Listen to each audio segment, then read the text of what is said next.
जी कहिए, किससे मिलना है? रोनी साहब को बोलो सीआईडी वाले आए। ठीक है। सोमवार की रात को विवेक का खून हो गया और हमें तुम पे शक है। क्या बकवास कर रहे हैं आप? भला मैं विवेक का खून क्यों करने लगा? अब इस क्यों का जवाब तो तुम्हें ही देना पड़ेगा। मैं विवेक के खून के बारे में कुछ नहीं जानता। ये तो अभी अभी आप लोगों ने बताया, वो मैं जानता हूँ। देखो, ज्यादा भोलेपन का नाटक मत करो।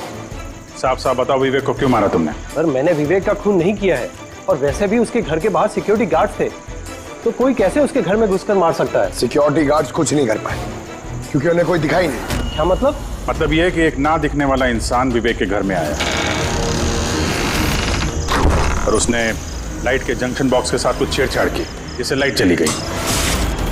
सर, लाइट चली गई? मैं पता लगाता हूँ। नहीं मिस्टर रॉनी, आप बाहर नहीं जाएंगे, अभी तो रुकिए, आपकी जान को खतरा है। ये वही खूनी हो सकता है। सिक्योरिटी! रॉनी, आप हिलना मत। जी, सिक्योरिटी!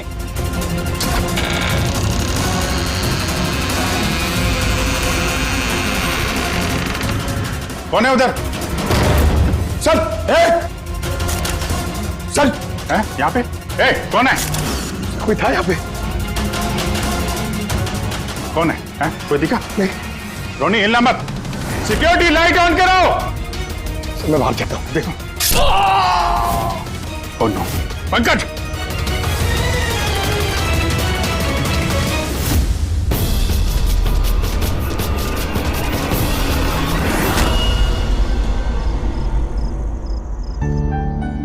वीना, आज दिन भर सिर्फ काम काम और काम ही रहा है। शरीर भी थक गया है, पूरी बॉडी दर्द दे रही है। विवेक, 24 घंटे सोचोगे तो बॉडी तो पेन होगा ना। अब इतना बड़ा बिजनेस करना है तो सोचना तो पड़ेगा ही ना। थोड़ा सोच समझ के काम करोगे तो दिमाग पे प्रेशर कम पड़ेगा ना।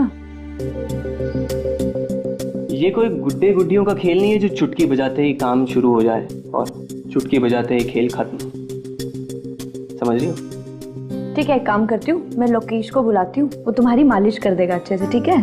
मालिश नहीं, बस गर्मा गर्म एक गिलास दूध मेरे लिए लेकर आ जाओ ताकि सारी थकान दूर हो जाए। अच्छा, तो अभी लेके आई। Please, thank you.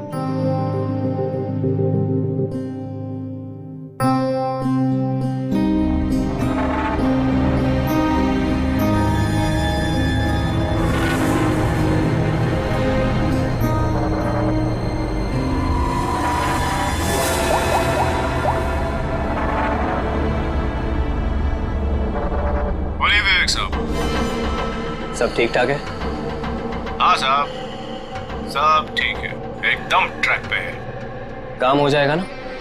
आपको जुबान दिया साहब, काम हो जाएगा। जो भी तुम्हें सही लगे वो सब करो, तुम्हें पूरी छूट है, मगर उसको फिक्स कर दो। आप चिंता मत करो साहब, वो तैयार हो जाएगा। उसको तैयार करना मेरे बाएं हाथ का काम है।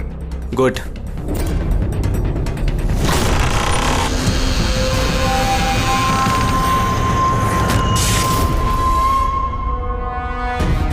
ये लाइट्स को क्या हो गया?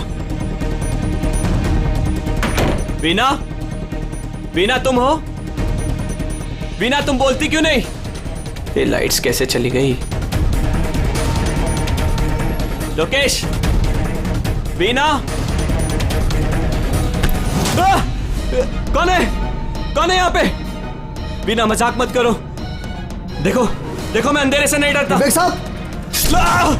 विवेक साहब! विवेक साहब! लोकेश! वीना! लोकेश, जल्दी आओ, कोई है कमरे में। विवेक साहब! विवेक साहब, दरवाजा खोलिए! विवेक साहब! क्या हुआ साहब?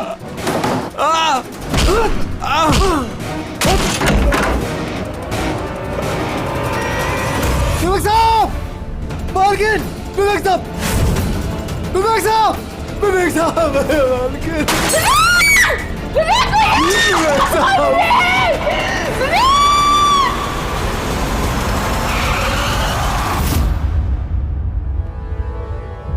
सर, लगता है कई बार चाकू से वार किया है। ये देखिए, कटने का और चाकू घोंपने का निशान है। घाव के पैटर्न देख के लगता है कि ये घाव चाकू के नहीं है, किसी और चीज से खून किया गया है। ऐसा क्यों लगता है सर आपको? ये देखो, ये जो घाव के पैटर्न देख रहे हो एकदम बराबर बराबर है, एक ही साइज के, और ये ज्यादा गहरे नहीं है। अगर चाकू का घाव होता तो बड़ा होता, गहरा होता, और ऐसे पैटर्न में नहीं बनता। मतलब सर चाकू जैसा ये कोई छोटा हथियार है और उसे बार बार मार के खून किया। लगता तो ऐसा ही है यार।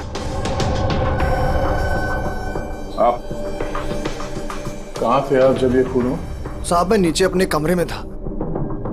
जब विवेक साहब की चीखने की आवाज सुनी तो मैं दौड़ के ऊपर आया। साहब मैंने दरवाजा खोलने की बहुत कोशिश की, लेकिन दरवाजा अंदर से बंद था।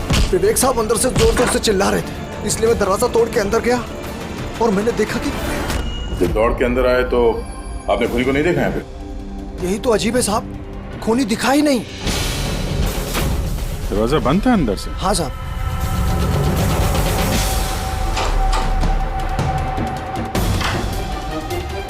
तुम अंदर आए तो यहाँ पे लाइट थी? साहब उस वक्त लाइट नहीं थी। जब मैं दरवाजा खोल के अंदर आया तो लाइट आ गई। कमाल है सर, ये कैसा खूनी है जो लाइट में भी नहीं दिखा? कहीं ये आत्मा। ये भी तो हो सकता है कि जब कमरे में अंधेरा था उसी वक्त खूनी दरवाजे से बाहर गया। साहब ऐसा बिल्कुल नहीं हो सकता। साहब अगर खूनी दरवाजे से अंधेरे में भी गया होता तो मुझे जरूर दिखा होता। मेरी आंखें बिल्कुल ठीक है साहब। कमरे से बाहर जाने का और कोई रास्ता तो दिख नहीं रहा है। वही तो, कमरे से बाहर जाने का एक ही रास्ता है, वो है ये दरवाजा। दरवाजा अंदर से बंद था और लोकेश ने ये दरवाजा खोला, और इसने तो यहाँ पे खूनी को देखा नहीं। कमाल है।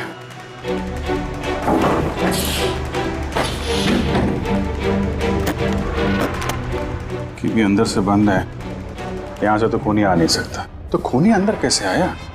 और फिर बाहर जाते हुए किसी को दिखा नहीं। सर मेरी दादी एक भूतिया कहानी सुनाती थी।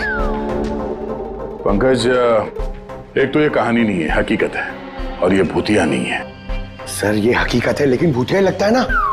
कोई यहाँ पर आता है, बिना हथियार के खून करता है और चले जाता है। कहाँ से? जाने का तो यही एक रास्ता है, ये दरवाजा। लेकिन सर वीना तो सीढ़ियों से ऊपर आ रही थी, और अगर खूनी यहाँ से जाता तो उसे दिखता जरूर। कमाल है यार, ये लाइट का आना जाना, इसका कुछ ना कुछ कनेक्शन है इस केस के साथ। लाइट का जंक्शन बॉक्स कहाँ पे है?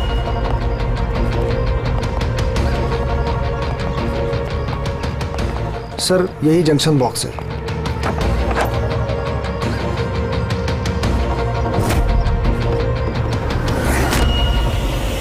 इधर आओ जरा।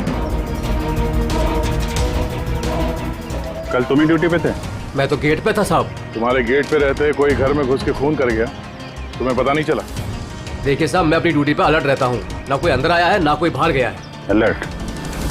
तो क्या खूनी हवा में आया, हवा में गायब हो गया है? ये लाइट स्विच ऑफ किसने की थी यहाँ से? पता नहीं साहब, अचानक ऑफ हो गई। मैंने सोचा फ्यूज उड़ गया हो। या कोई स्पार्क वार्क हुआ था जंक्शन बॉक्स में? नहीं साहब, स्पार्क नहीं हुआ था। लाइट चली गई, और जैसे लाइट चली गई मैं जंक्शन बॉक्स की तरफ दौड़ा। देखा बाकी सबके घर में लाइट है, हमारी क्यों नहीं? और देखा साहब जंक्शन बॉक्स खुला था, जंक्शन बॉक्स का स्विच भी बंद था, और मैंने ऑन किया साहब। जैसे ही ऑन किया लाइट आ गई। कोई तो आया था यहाँ पे जिसने लाइट के साथ छेड़छाड़ की है। विवेक की बीवी वीना, उससे भी पूछ लेते हैं।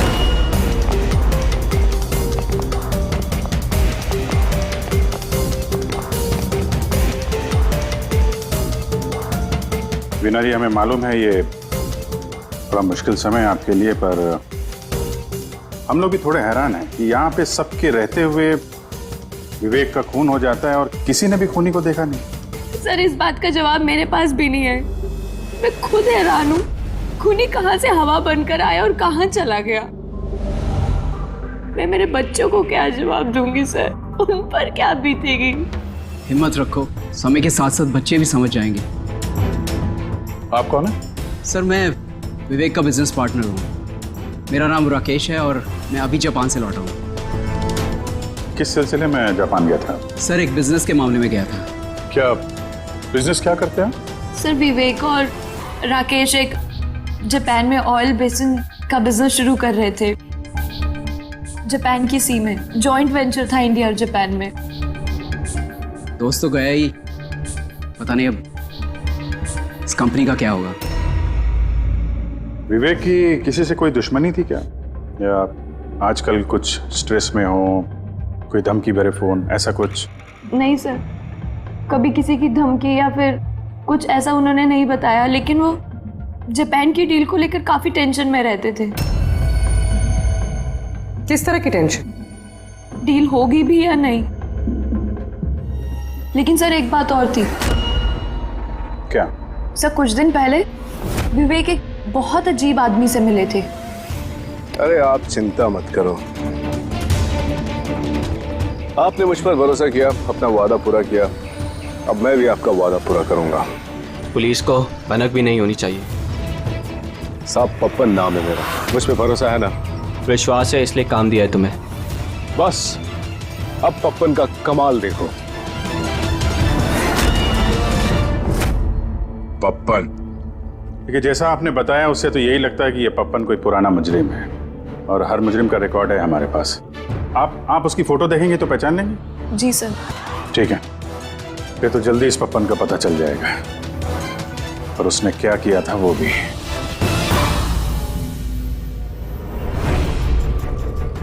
आप लोगों का शक एकदम सही है बॉस, ये खून चाकू से नहीं हुआ।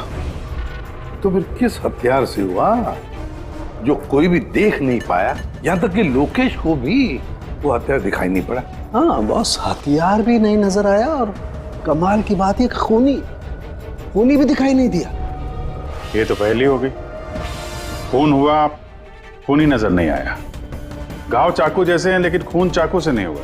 पहेली तो है अभिजीत, और इस पहेली को सॉल्व करने के लिए आप लोगों को कड़ी मशक्कत करनी पड़ेगी। देखो बॉस, हम लोग आत्मा में तो विश्वास नहीं करते, लेकिन साइंस से कुछ भी किया जा सकता है, और मुझे लगता है किसी मॉडर्न साइंस की टेक्निक का इस्तेमाल किया गया है इस खून में। हाईटेक खूनी? हाईटेक ही हो सकता है, वरना ना दिखने वाले खूनी को लाइट्स ऑफ करने की क्या जरूरत है? माना कि ये खूनी हाईटेक है, मगर कहीं ना कहीं उंगलियों के निशान तो छोड़े होंगे ना उसने? बिल्कुल आए होंगे। तो फिर सर, जो क्राइम सीन से हमने उंगलियों के निशान लाए थे, उनमें से एक निशान खूनी के भी होंगे? होने चाहिए थे दया, लेकिन अफसोस की बात यह है कि है नहीं। आप लोग जो भी फिंगरप्रिंट्स लेके आए, उसमें सिर्फ विवेक और उसकी पत्नी के फिंगरप्रिंट्स हैं, जो एकदम क्लियर है। बाकी के फिंगरप्रिंट्स एकदम स्मस्ट हैं, सब मिल गए हैं। ऐसा लगता है जैसे किसी ने ग्लव्स पहन करके दरवाजा खोला और बंद किया। प्लानिंग के साथ खून किया गया है ताकि सबूत ही ना मिले। काम करते हैं, इस विवेक के घर में जितने भी लोग हैं उन सब से अलग अलग स्टेटमेंट लेते हैं, सबसे पूछताछ करते हैं कि उस रात हुआ क्या था। खूनी ने अंधेरे का फायदा उठाया है, अब हम भी अंधेरे में निशाना लगाएंगे। सर, जब ये खून हो रहा होगा तो वो खूनी अंदर ही होगा सर। जैसे ही बीना बाहर गई उसने खून कर दिया। ये थ्योरी हो सकती है पंकज, अगर लाइट नहीं गई होती तो फिर सब दो खूनी होंगे, एक लाइट ऑपरेट कर रहा होगा और अंदर खून कर रहा होगा। मगर जिसने लाइट ऑफ करी वो कहाँ था? वहां पे तो गार्ड खड़ा था, उसने बोला ना उसने किसी को अंदर आते देखा ना कोई बाहर गया। सर लेकिन जब वीना बाहर गई थी तो उसने दरवाजा खुला हुआ देखा था सर, तो हो सकता है कि दरवाजे के ऊपर उसकी उंगली के निशान हो। खूनी यहाँ भी चालाक निकला। सारुण के साहब ने बताया ना, यहाँ कमरे के अंदर हमें एक भी फिंगरप्रिंट्स नहीं मिले, एक भी। उसने हैंड ग्लव्स पहने होंगे सर, इसलिए शायद नहीं मिले। हैंड ग्लव्स तो पहने ही होंगे। विवेक की बॉडी यहाँ पड़ी थी, मतलब यहाँ कहीं खड़ा होगा। 1 मिनट यहाँ खड़े होना जरा पंकज। खूनी जब अंदर आया तो दरवाजा खुला हुआ था। जैसे ही लाइट गई खूनी अंदर आया, उसने दरवाजा बंद किया, अंधेरे में उसने विवेक का खून कर दिया। क्योंकि जब लोकेश आया था तो ये दरवाजा अंदर से बंद था। हाँ सर, खूनी अंदर ही होगा सर। करेक्ट। और जैसे ही लोकेश दरवाजा खोल के आया, खूनी चुपके से यहाँ से निकल गया। लेकिन अगर खूनी यहाँ से गया है तो लोकेश तो यहीं कहीं खड़ा था, उसे तो दिखना चाहिए था ना खूनी। लोकेश का कहना है उसने सिर्फ यहाँ पे विवेक की बॉडी देखी थी, खूनी उसे नजर नहीं आया। सर ये लोकेशन है, ये झूठ बोल रहा है सर। लगता तो नहीं है। इंटरोगेशन में अच्छे अच्छे झूठ बोलने वाले ना लड़खड़ाने लगते हैं, उनकी जबान कांपने लगती है। ऐसा लगता नहीं है वो झूठ बोल रहा है। तो फिर कौन है ये आदमी?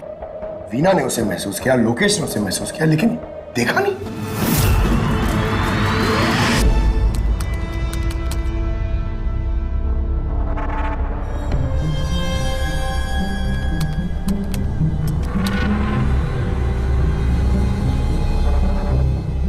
सर मरने से पहले विवेक ने जिस नंबर पे फोन किया था वो नंबर एक दिन पहले चोरी हो गया था और अब वो अनअवेलेबल आ रहा है। अनअवेलेबल है? तो जरूर पप्पन का होगा था, पप्पन का नंबर होगा। क्या पता चला उसके बारे में? सर पूरी ट्रेस कर रही है, उसका क्रिमिनल रिकॉर्ड भी चेक कर रही है सर, बहुत जल्द पता चल जाएगा।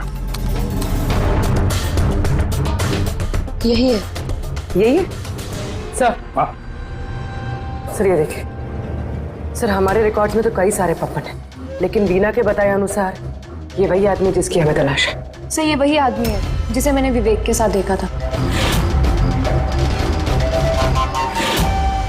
हमारे रिकॉर्ड के हिसाब से तो ये मुजरिम बहुत ही खतरनाक है सर, खूनी है। और अगर विवेक ने इसे पैसे दिए हैं तो जरूर खून किया होगा इसने। और अभी ये बेल पे बाहर है और पुलिस स्टेशन पे हाजिरी देने के लिए जाता है रोज। कौन से पुलिस स्टेशन में जाता है ये हाजिरी देने के लिए?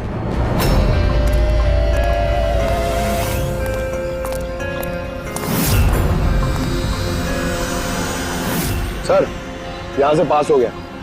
सब्जी ले लो भाई, सब्जी ले लो, सब्जी ले लो। सर पप्पन यहां से निकल गया। ले भैया तेरा ठेला संभाल ले। उसको उधर ही रोक के रख, चाहे वो रोए या हंसे तुम उसकी चिंता मत कर। जब तक वो हमारे पास है बाजी हमारे हाथ में है। तुम लोग मेरा इंतजार करो और कुछ भी गड़बड़ हुआ ना तुम में से किसी को नहीं छोड़ूंगा मैं। ये चिड़ी का गुलाम तुम्हारी तरफ गया था, देखना जरा।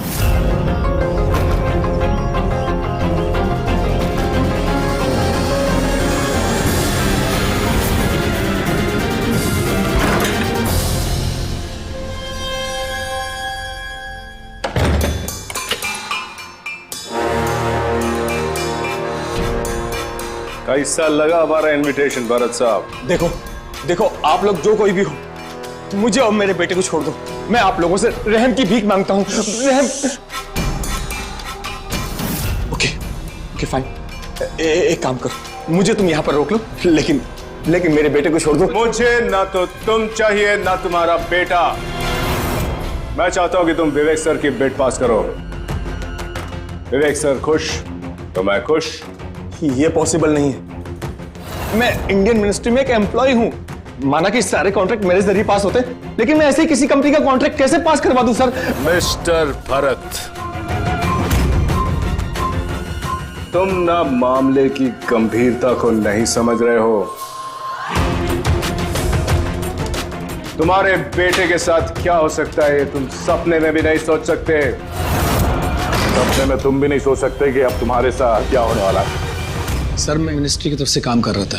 जितनी भी सील्ड बिड इंडियन फर्म्स की तरफ से होती हैं उसका इंचार्ज था मैं। चीनी या जापानी कंपनियों के पास अपने देश में नीलामी का कार्यालय था, लेकिन सभी भारतीय बोलियां उनके पास आई।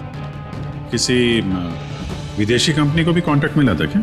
नहीं सर, इसके बारे में सभी की कॉमन राय थी, क्योंकि भारतीयों के पास चीप लेबर और रॉ मटेरियल इजीली अवेलेबल था, इसलिए दूसरी विदेशी कंपनियों को कॉन्ट्रैक्ट मिलना मुश्किल था सर। सर इस नीलामी का चक्कर तो समझ में आ गया।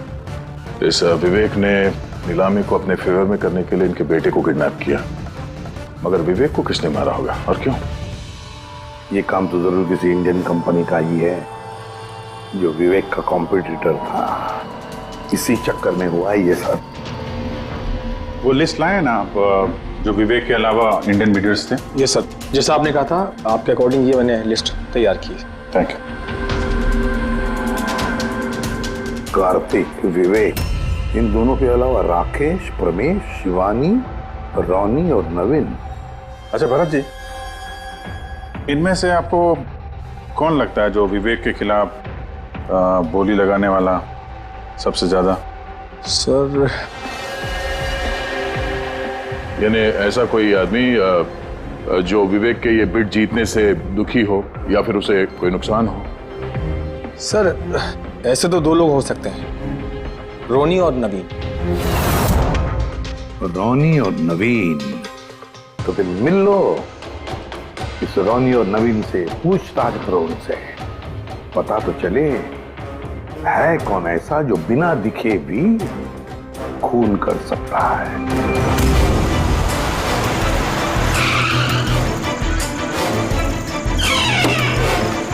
जी कहिए, किससे मिलना है? रोनी साहब को बोलो सीआईडी वाले आए।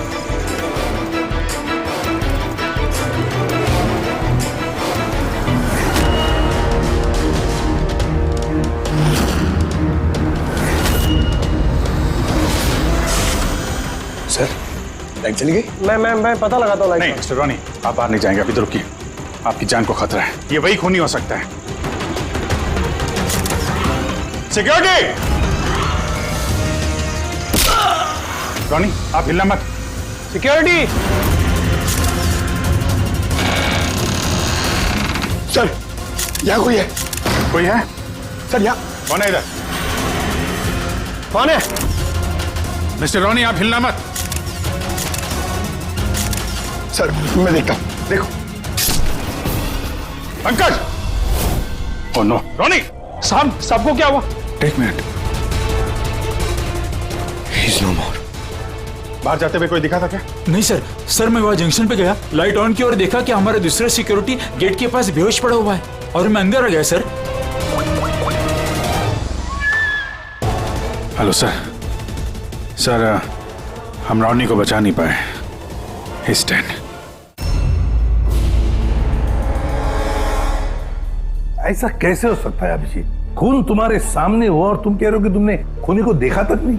हाँ सर, पहले तो हम सुनी सुनाई बातों पे यकीन कर रहे थे, पर यहाँ तो हम लोग वहां मौजूद थे सर, कोई नहीं दिखा। मतलब विवेक के खून की जैसा? हाँ सर। ये किस तरह का खूनी है सर, जो है मगर दिखाई नहीं देता? वही तो। पर इतना पक्का है कि मैंने वहां पे कुछ शैडो जैसी देखी थी, कुछ अजीब सी, एक्सप्लेन करना मुश्किल हो रहा है मगर। के यार फोटो से कुछ पता चल रहा है तुझे? बॉस लगा हुआ तो हूँ, शायद कुछ हाथ लग जाए, लेकिन एक बात पक्की है, ये खून भी वैसे ही हुआ है जैसे इससे पहले को खून हुआ है। ये देखो बस, ये देखो यहाँ फोटो में ये हल्की सी रोशनी में ये कुछ आकृति दिखाई दे रही है, शैडो जैसी, बिना आकार के। ये क्या है ये समझ में नहीं आ रहा है। सालू के साथ मैं पहले से कह रहा था, ये जरूर कोई आत्मा है। सर वो जो कोई भी था, मैंने उसे महसूस किया था सर, मैंने उसे पकड़ने की कोशिश की लेकिन वो हाथ में ही नहीं है। देखो यार, ये आत्मा कुछ नहीं होता। बॉस ये क्या है ये अभी तक पता नहीं लगा पाया। सर ये किस किस्म का हथियार इस्तेमाल किया इस खूनी ने? ये बॉस, ये हथियार है, इसे शूरिकेन कहते हैं बॉस। शूरिकेन? तो इस तरह का हथियार तो मैंने मार्शल आर्ट्स वाली फिल्मों में देखा है। अरे इसे तो वो निंजाज यूज करते हैं, वो निंजा। सर ये जापानीज हथियार है, निंजाज स्टाइल के हथियार इस्तेमाल करते हैं। जापान निंजा, और ये ऑक्शन भी जापान में होने वाला है सर, तो कहीं इन सबका कनेक्शन जापान से तो नहीं? बिल्कुल है, जापान से कनेक्शन है। इस राकेश से मिलना पड़ेगा, वही गया था ना जापान किसी डील के बारे में बात करने। राकेश तुम विवेक के पार्टनर हो, है ना? तो तुम तो जरूर जानते होंगे कि विवेक ने बिड हासिल करने के लिए पप्पन नाम के किसी गुंडे को हायर किया था, भरत के बेटे को किडनैप करने के लिए, है ना? नहीं सर, इसके बारे में मुझे कुछ भी मालूम नहीं। अरे ऐसा कैसे हो सकता है? इतनी बड़ी बात और पार्टनर को पता भी नहीं? सर वो मुझसे काफ़ी बातें छुपाता था, इसलिए बिजनेस में भी लॉस हो रहा था। वो इतना बेताब रहता था कि लॉस कवर करने के लिए वो क्या क्या करता था और कहाँ कहाँ जाता था मुझे बिल्कुल मालूम नहीं है। अच्छा, वैसे आप जापान गए थे ना विवेक के खून से पहले? हाँ गया था। क्या करने गए थे आप? ऑलरेडी प्रोजेक्ट का मामला था, इसके लिए मैं जापान गया था। मगर विवेक यहीं से सारे ऑपरेशन हैंडल कर रहा था। ऑयल का प्रोजेक्ट? तो क्या क्या प्रोजेक्ट था, जरा डिटेल में बताओ तो सही। जापान में एक द्वीप है जिसे ऐतिहासिक और पवित्र माना जाता है। वहाँ के लोग ऑयल रिग प्रोजेक्ट को लगाने के लिए मना कर रहे थे। पवित्र समंती द्वीप? क्या पवित्र है उस आइलैंड में? कुछ पुराने योद्धाओं को वहाँ पे दफनाया गया था, जैसे समुराइज, रॉनिन्स और निंजास। सामुराई, रोनिन, निंजास, पुराने योद्धाओं को दफना दिया था वहां पर। सर ये कोई इत्तेफाक है या कुछ और? ये जो निंजास है ये पुराने दौर के हथियारे थे सर जापान में, और आज भी काफी लोग इन लोगों को मानते हैं। तो वो लोग नहीं चाहते होंगे कि उस जगह पे ये ऑयल ड्रिलिंग हो और उन लोगों ने इन्हें।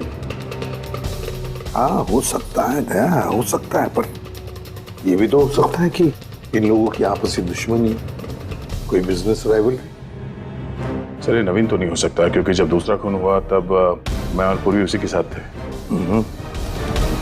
तो फिर ये बचे 3 बिडर्स, शिवानी, प्रमेश और कार्तिक, तीनों को बुला लेते हैं यहाँ पर। कार्तिक, प्रमेश, शिवानी, तो तुम 3 भारतीय थे विवेक के साथ बिड करने में जापान में, मगर डील हमारे हाथ में आई नहीं, और इसी वजह से विवेक और रोनी का खून हुआ है। कार्तिक आप कहाँ थे जब ये दोनों खून हुए? सर मैं मीटिंग में ही था, आप मेरे एम्प्लॉय से पूछ सकते हैं सर। और प्रमेश? सर मैं सामाजिक व्यक्ति हूँ, और सर इसके गवाह सर वो अफसर हैं, और सर जिस वक्त खून हुआ मैं उनका साथी था सर। ये भी तो हो सकता है ना, ये खून तुम लोगों ने करवाया?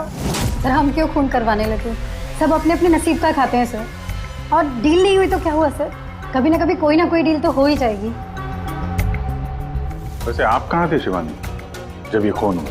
सर मैं जापान गई थी। और क्या करने गई थी आप जापान में? सर एक मजबूरी आ गई थी। मजबूरी? कैसी मजबूरी? सर कुछ विदेशी कंपनियां हमारी भारतीय कंपनियों के बारे में गलत अफवाहें उड़ा रही थी, उसी वजह से भारतीय कंपनियों को बहुत ही चिंता हो रही थी। तो हम वहां उनकी चिंता दूर करने गए थे और ये बताने गए थे कि भारतीय कंपनियां सबसे बेहतर होती हैं। और वैसे भी सर हमने अपनी बिड्स विड्रॉ कर ली थी, तो फिर हम क्यों मारेंगे उन्हें? और बिड्स विड्रॉ करने की कोई खास वजह? सर वजह सर ये थी कि हम लोग अपनी जिंदगी में सर टेंशन नहीं चाहते हैं, और सर हम लोग किसी भी तरह का कोई रिस्क नहीं चाहते हैं। सर हम लोग को सर जो भी मिल रहा है सर हम उतने में खुश हैं।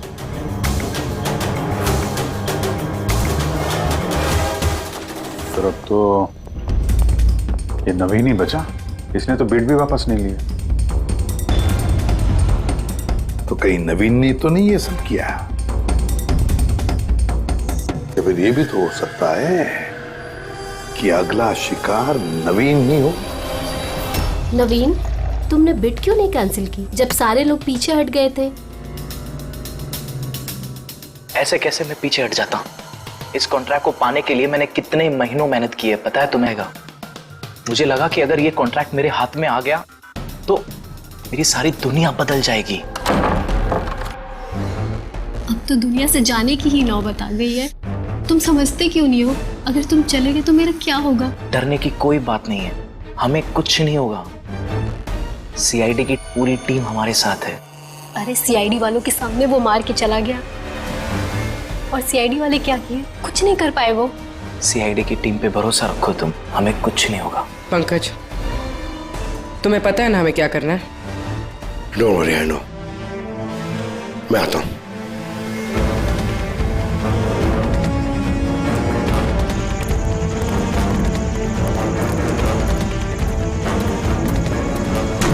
ये है वो जंक्शन बॉक्स जिसकी वजह से सारा पंगा हो रहा है। मैं देखता हूं ये कौन है। ये जगह सही है।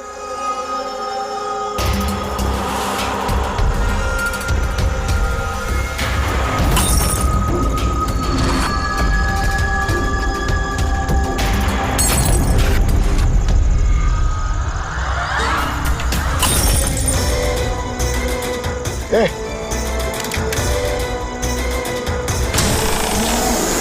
ए! हाँ? कौन है?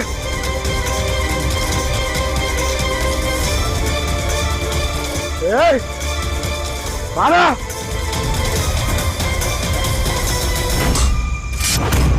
नवीन, ये लाइट को क्या हो गया? अरे कुछ नहीं हुआ।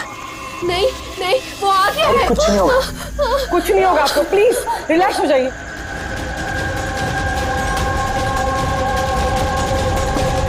रिलैक्स हो जाइए। नवीन, सामने आओ। वो तुम्हें मार डालेगा। अरे नहीं। कौन है यहाँ पे?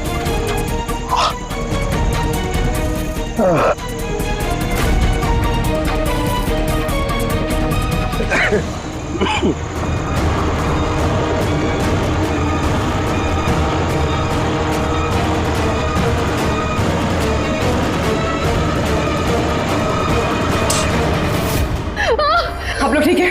हाँ?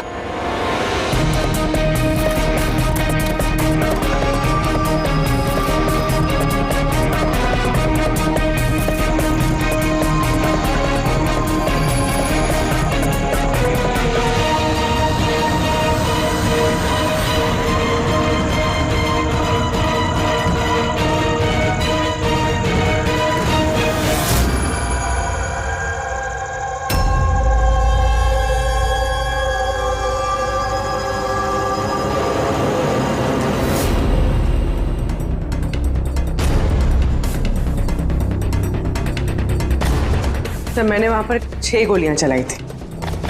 उनमें से 5 गोलियां तो मिल गई, मगर एक गोली उस खूनी को जरूर लगी है। एक गोली खूनी को लगी है? तो पूरी तुम यकीन के साथ कैसे कह सकती हो कि 6 में से एक गोली खूनी को लगी है? क्या वहां पे कोई खून वगैरह गिरा था? नहीं सर, खून तो नहीं था वहां पर, लेकिन गोली लगने की आवाज जरूर आई थी। अगर गोली लगी है तो खून तो निकलेगा ही। घर के अंदर ना सही तो घर के बाहर कहीं मिला? नहीं सर, हमने अच्छे से चेक किया था, वहां पर खून था ही नहीं।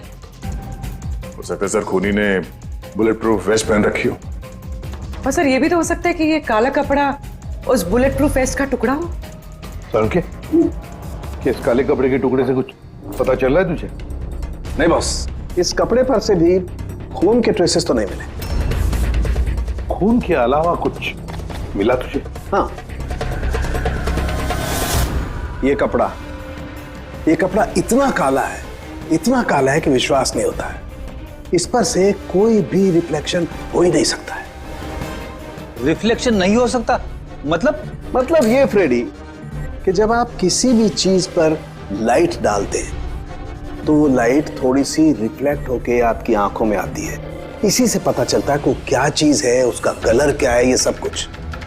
लेकिन इस कपड़े पर अगर आप लाइट डालेंगे तो रिफ्लेक्ट होगी ही नहीं। इस कपड़े पे लाइट मारेंगे तो ये कपड़ा दिखेगा नहीं ना। मैं दिखाता हूं, ये देखो, ये यहां पर ये लाइट है। अब हम इसे ट्रैवल करते हैं इस कपड़े पर और ये देखो, लाइट गायब। माय गॉड, मतलब इस कपड़े ने सारी की सारी लाइट एब्जॉर्ब कर ली। और ये देखो, कपड़े से बाहर आए तो फिर से लाइट दिखाई देना शुरू हो गई।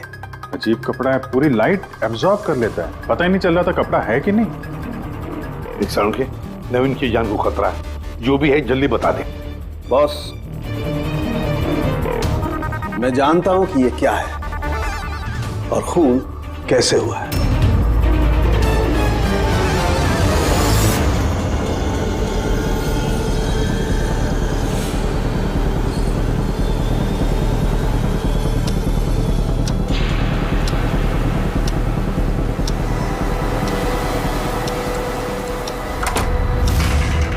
शिखा, क्या हुआ तुम्हें? क्यों इतनी परेशान लग रही हो? हमें कुछ नहीं होगा, रिलैक्स हो जाओ। कैसे रिलैक्स हो जाओ? तुम्हें कुछ हो गया तो? अरे शिखा, मैंने बोला हमें कुछ नहीं होगा। नवीन, ये लाइट कैसे चली गई? अरे नवीन, वो आ गया है। कोई नहीं वो आया। तुम्हें मार डालेगा।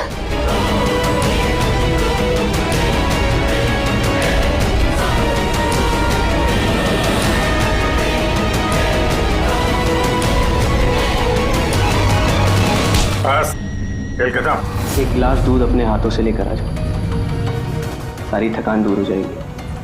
अच्छा, अभी लेकर आती हूँ। Please, thank you.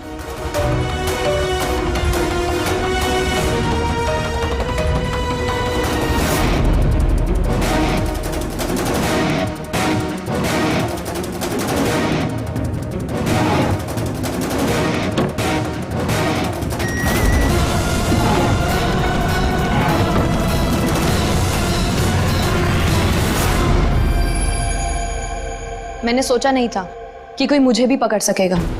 हमने भी नहीं सोचा था कि एक पत्नी अपने पति का खून कर देगी। अपराधी चाहे जितना दिमाग लगाकर अपराध को अंजाम दे, कहीं ना कहीं उससे कोई ना कोई गलती हो ही जाती है। मैंने तो कोई गलती नहीं करी, फिर भी आप लोगों ने मुझे पकड़ लिया।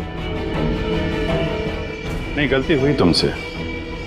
ये कपड़ा पहन के तुमने बहुत अकलमंदी दिखाई थी, लेकिन इस कपड़े का टुकड़ा हमें खिड़की में से मिल गया। और खिड़की पे फंसा हुआ वो कपड़ा हमारे लिए सबूत बन गया, और उसी कपड़े की वजह से तुम हमारे पकड़ में आ गई। ये कैसा कपड़ा है सर? मैंने इसके बारे में पहले सिर्फ सुना था बॉस। मुझे पता नहीं था कि इसका इस्तेमाल किया जा सकता है, वो भी इस तरीके से। इसे जिस जिस व्यक्ति ने बनाया उसने अपने हिसाब से इसको नाम दिया, लेकिन एक बात पक्की है, ये दुनिया की सबसे ज्यादा काली चीज है। मैं तो कुछ समझा नहीं। सीधे तरीके से ये बात है फ्रेडी कि अगर इस कपड़े का कोई सूट बना करके पहन लेगा, वो व्यक्ति आपको दिखाई नहीं देगा तब तक जब तक कि उसके आसपास की सारी लाइट्स एलिमिनेट ना हो जाए। वो दिखाई नहीं देगा। अगर दिखाई देगा तो सिर्फ एक आकृति दिखाई देगी, एक छाया, वो भी बिना किसी रूप के। ये एक 3D से 2D में बदल जाने की प्रक्रिया है। अरे सर, कोई तो लाइट होगी जिससे ये दिखे। ऐसी कोई लाइट नहीं है, ना इंफ्रारेड लाइट, ना यूवी लाइट, ना ही लाइट स्पेक्ट्रम। अब ये नवीन से कहो कि वो बिड विड्रॉ ना करे और ये इंफॉर्मेशन सब में फैला दो। सर, इस बात के फैलते ही उस पर फिर से हमला हो सकता है। यही तो हम चाहते हैं पूर्वी, यही तो हम चाहते हैं। ये ब्लैक फैब्रिक लाइट को एब्जॉर्ब कर लेता है, लेकिन हीट को एब्जॉर्ब नहीं करता। हीट को तो रिफ्लेक्ट करेगा ही। हम खूनी को पकड़ेंगे थर्मल विजन से।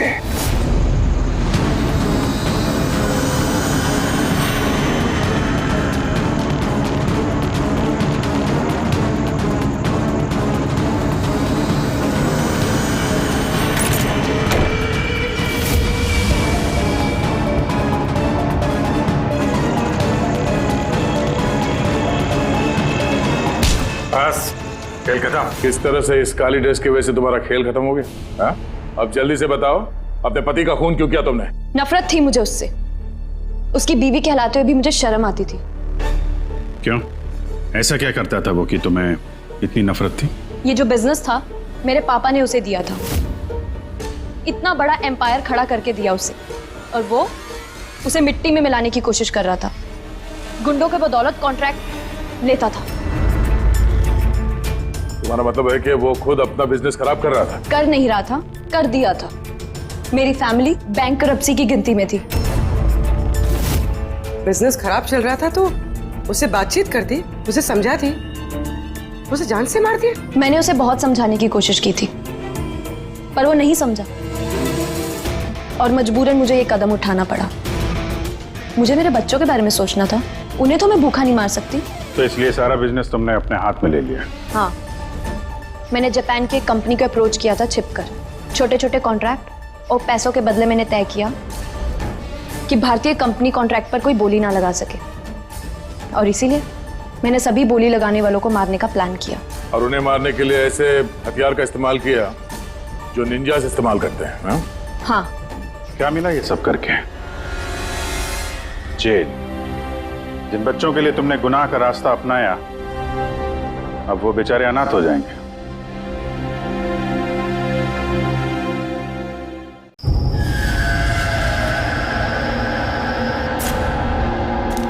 हाँ दी, दी मैं बहुत ज्यादा लेट हो रहा हूँ, आपसे बाद में बात करता हूँ। क्यों? कहाँ जा रहा है? हाँ दी, मैंने आपको बताया तो सही, मुझे एक्चुअली नॉर्थ अमेरिका के एक रेन फॉरेस्ट में फोटोग्राफर का असाइनमेंट मिला है। उसी सिलसिले में मुझे अर्जेंट जाना पड़ रहा है दी। आप प्लीज से क्यों क्या ये सब बाद में पूछना दी। क्या छुपा रहा है? जल्दी बता। अरे दी, मैं आपसे कुछ क्यों छुपाऊंगा दी, सच सबको पता चल जाएगा। बहुत दिनों से ये सच छिपा हुआ है, लेकिन सच को जहाँ पहुँचना है ना दी, वहाँ पहुँच के रहेगा। ये कौन सा सच? और कौन कहाँ पहुँचेगा?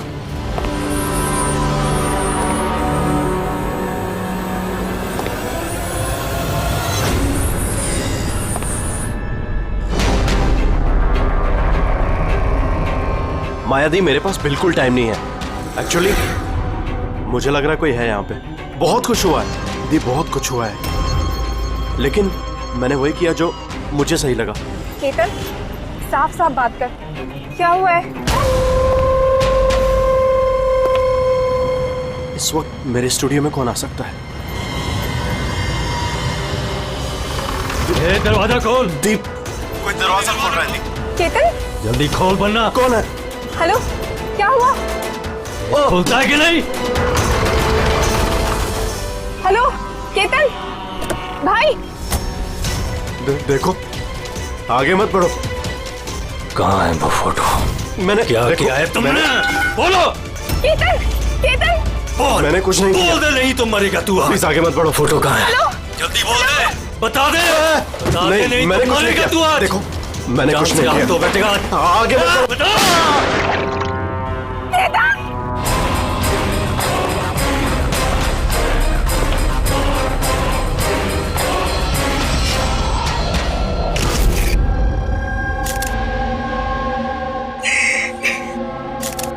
आप प्लीज बैठिए। समझ।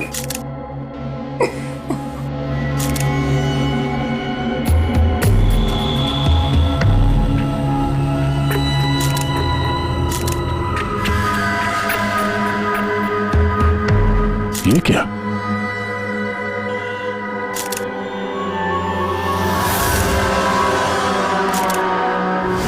ये किसी के जूतों से आया लगता है। सर वो केतन के जूते तो साफ थे। स्टूडियो के फ्लोर पे भी ऐसे निशान कहीं नहीं है। जो स्क्रेपर दे।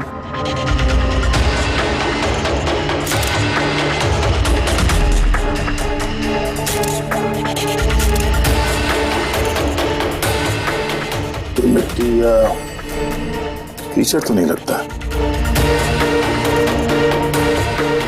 ऑयल जैसा कुछ है। एक काम करो, स्टूडियो में जितने भी फिंगरप्रिंट सब उठा लो।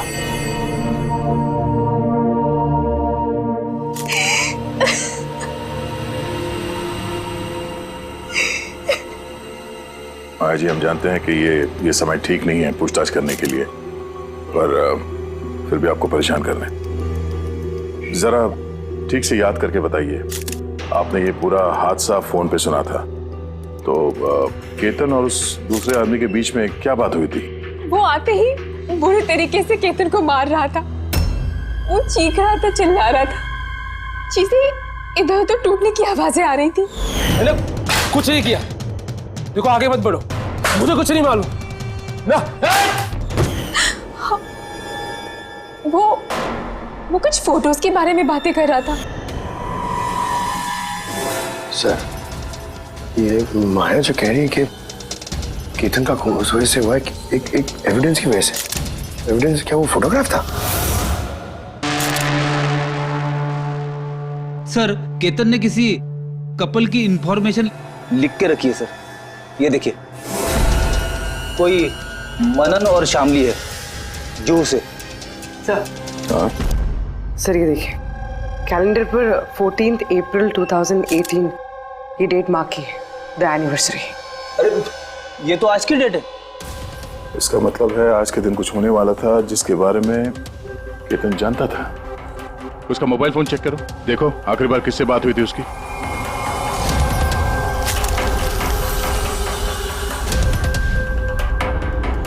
सर, टीएम क्राफ्ट वर्कर्स को फोन किया था शाम को 8:30 बजे। TM craft workers?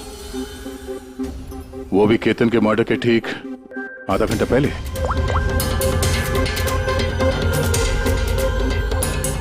Hello, TM craft workers? जी बोलिए। हाँ, केतन ने आपको फोन किया था। किस लिए फोन किया था? आप कौन? मैं उसका दोस्त बोल रहा हूँ। हाँ, उनका फोन तो आया था। ये पूछने के लिए फोन किया था कि उनका गिफ्ट टाइम से डिलीवर किया कि नहीं। गिफ्ट्स?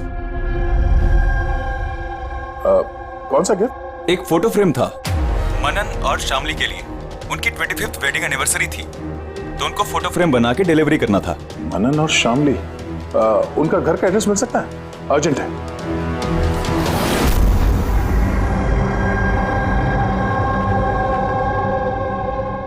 फोटो किसने भेजी?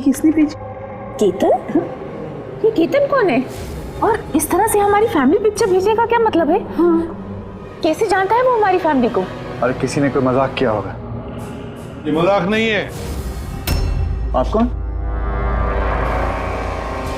सीआईडी। सीआईडी? केतन नाम का एक मशहूर फोटोग्राफर था, उसका खून हो गया इस फोटो की वजह से। पर सर, एक फोटोग्राफ के चक्कर में कोई किसी का मर्डर क्यों करेगा? लेकिन सर, हम तो किसी केतन को जानते भी नहीं। केतन को नहीं जानते तो फिर उसने आप लोगों की फोटो आप ही को क्यों भेजी? पता नहीं। पर हमने तो कभी ऐसी फोटो खिंचवाई भी नहीं है। और ना ही ऐसी दीवार हमारे घर पर है। सर, हमने तो कभी नहीं देखा। और देखिए ना सर, ये नकली फोटोग्राफ लग रहा है। आप खुद ही देखिए, इसमें दीदी है, जीजा जी है।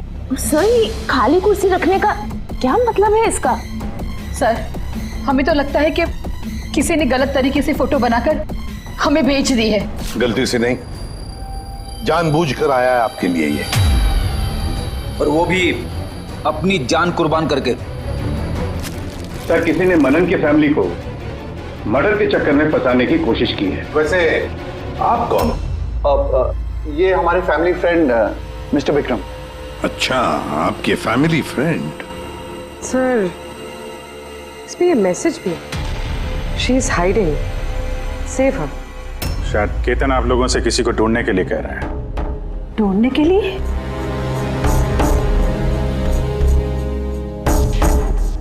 सर, ये फोटो तो मेरी बेटी रिया जैसी लग रही है। हाँ, सर, पता नहीं किसका हाथ पकड़ कर खड़ी है। देखो ना, ये हमारी बेटी जैसी ही लग रही है। नहीं, ये रिया नहीं है। ये रिया नहीं है। ये येलो कलर की ड्रेस मेरी रिया नहीं पहनी थी जब वो गायब हुई। लगता है केतन रिया को ढूंढने के लिए कह रहा है। ये रिया है, देखो ना। ये रिया नहीं है। एक मिनट, कब से गायब है आपकी बेटी रिया? 12 साल। 12 साल? सर, ये 12 साल के बाद कोई किसी की इंफॉर्मेशन क्यों देगा? रिया, 12 साल से रिया गायब है। कोई ना कोई वजह तो जरूर होगी ये फोटो भेजने की। सर, कोई वजह नहीं है, ये सिर्फ एक कोइंसिडेंस है। अब 12 साल के बाद अचानक कहां से रिया की इंफॉर्मेशन मिल गई उसे? सर देखिए, ये रिया हो ही नहीं सकती। रिया की मौत 12 साल पहले हो चुकी है। ये रिया कैसे हो सकती है? ये रिया ही है। मैंने देखो ना, ये हमारी बेटी रिया ही है। आपके पीछे पड़ी है। रिया ही। संभालिए अपने आप को। देखो तुम। अरे जाओ जल्दी।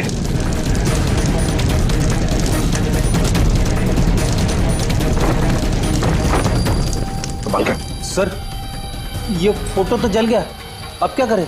कोई बात नहीं, दूसरा मिल जाएगा।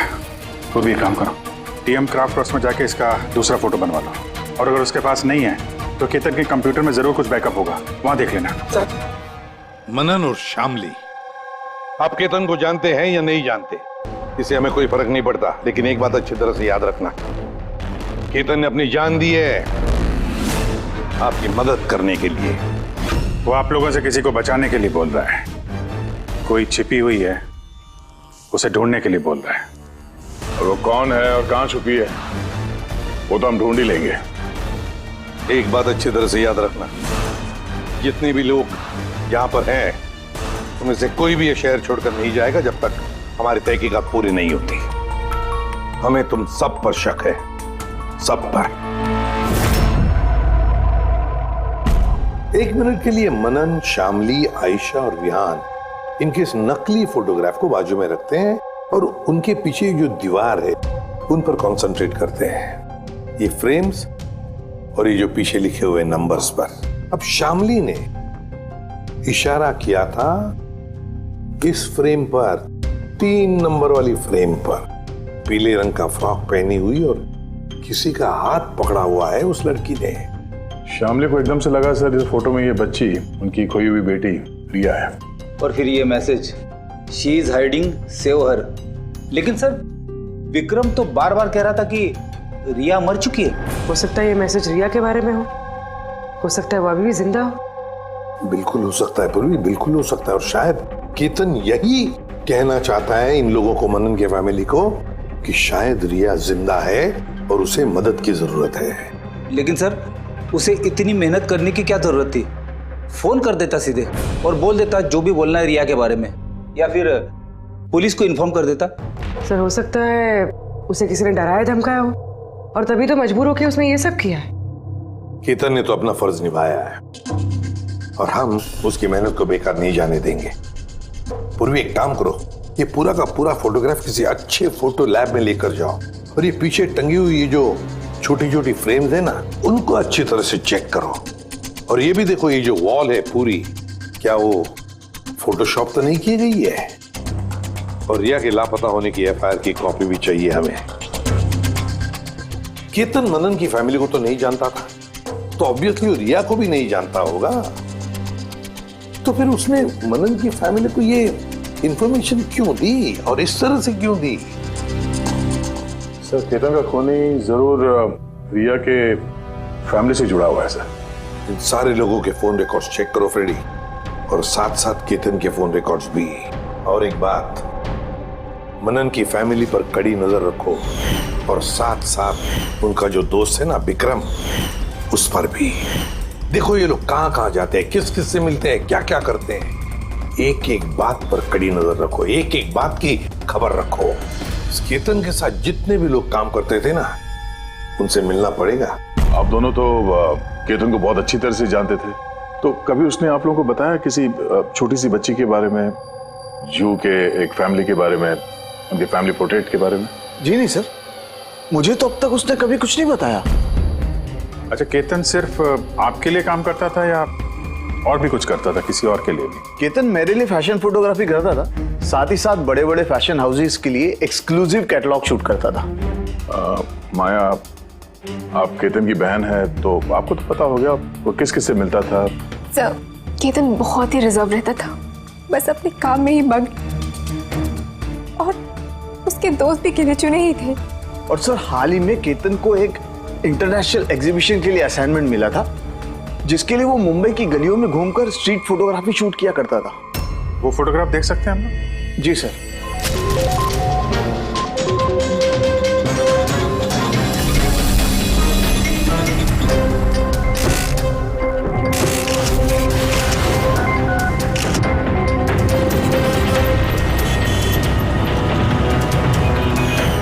इतना अच्छा पोर्टफोलियो बनाया था सर, एग्जीबिशन में सबमिट ही नहीं किया। बहुत परेशान हो गया था वो।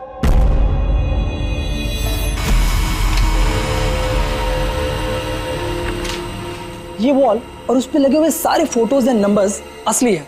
और बाकी सब? जिसने भी ये बनाया है उसने सिर्फ इस वॉल के ऊपर फैमिली वालों की फोटोज डाल दी है, इस खाली कुर्सी के साथ, ताकि ऐसा लगे कि फैमिली वालों ने इस वॉल के आगे बैठकर फोटो खिंचवाई। हाँ, लेकिन ये दीवार तो पक्का असली है। काफी एक्सपर्ट इंटीरियर डिजाइनिंग का काम लगता है। मैग्नेटिक वॉल है ये, आजकल बहुत कम जगहों पे देखने को मिलती है। Magnetic wall? हाँ, मैग्नेटिक वॉल बनाने के लिए वॉल को एक स्पेशल पेंट से पेंट किया जाता है, जिसके केमिकल कंपोजिशन में मैग्नेटिक एलिमेंट्स होते हैं, जो उस दीवार को मैग्नेटिक प्रॉपर्टीज दे देते हैं। यानी ये दीवार तो ऑलमोस्ट मैग्नेट जैसी है। एकदम सही। अब उस पे कोई भी मेटेलिक चीज बिना किसी हुक या कील के चिपका सकते हो या निकाल सकते हो। उसी तरह ये वॉल भी मैग्नेटिक वॉल है। Thank you. Thank you ma'am. Mumbai की गलियों में घूम घूम के फोटोग्राफी कर रहा था, जरूर वहीं पे इसे रिया के बारे में कोई ना कोई क्लू मिला होगा, वहीं किसी गलियों में।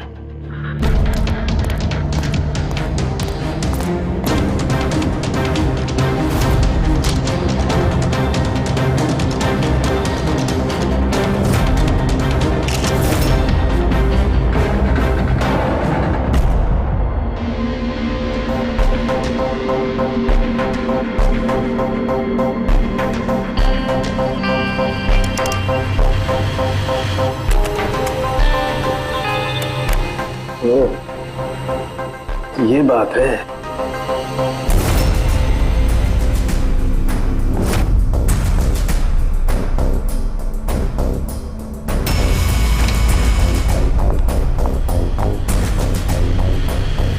सर, ये देखिए।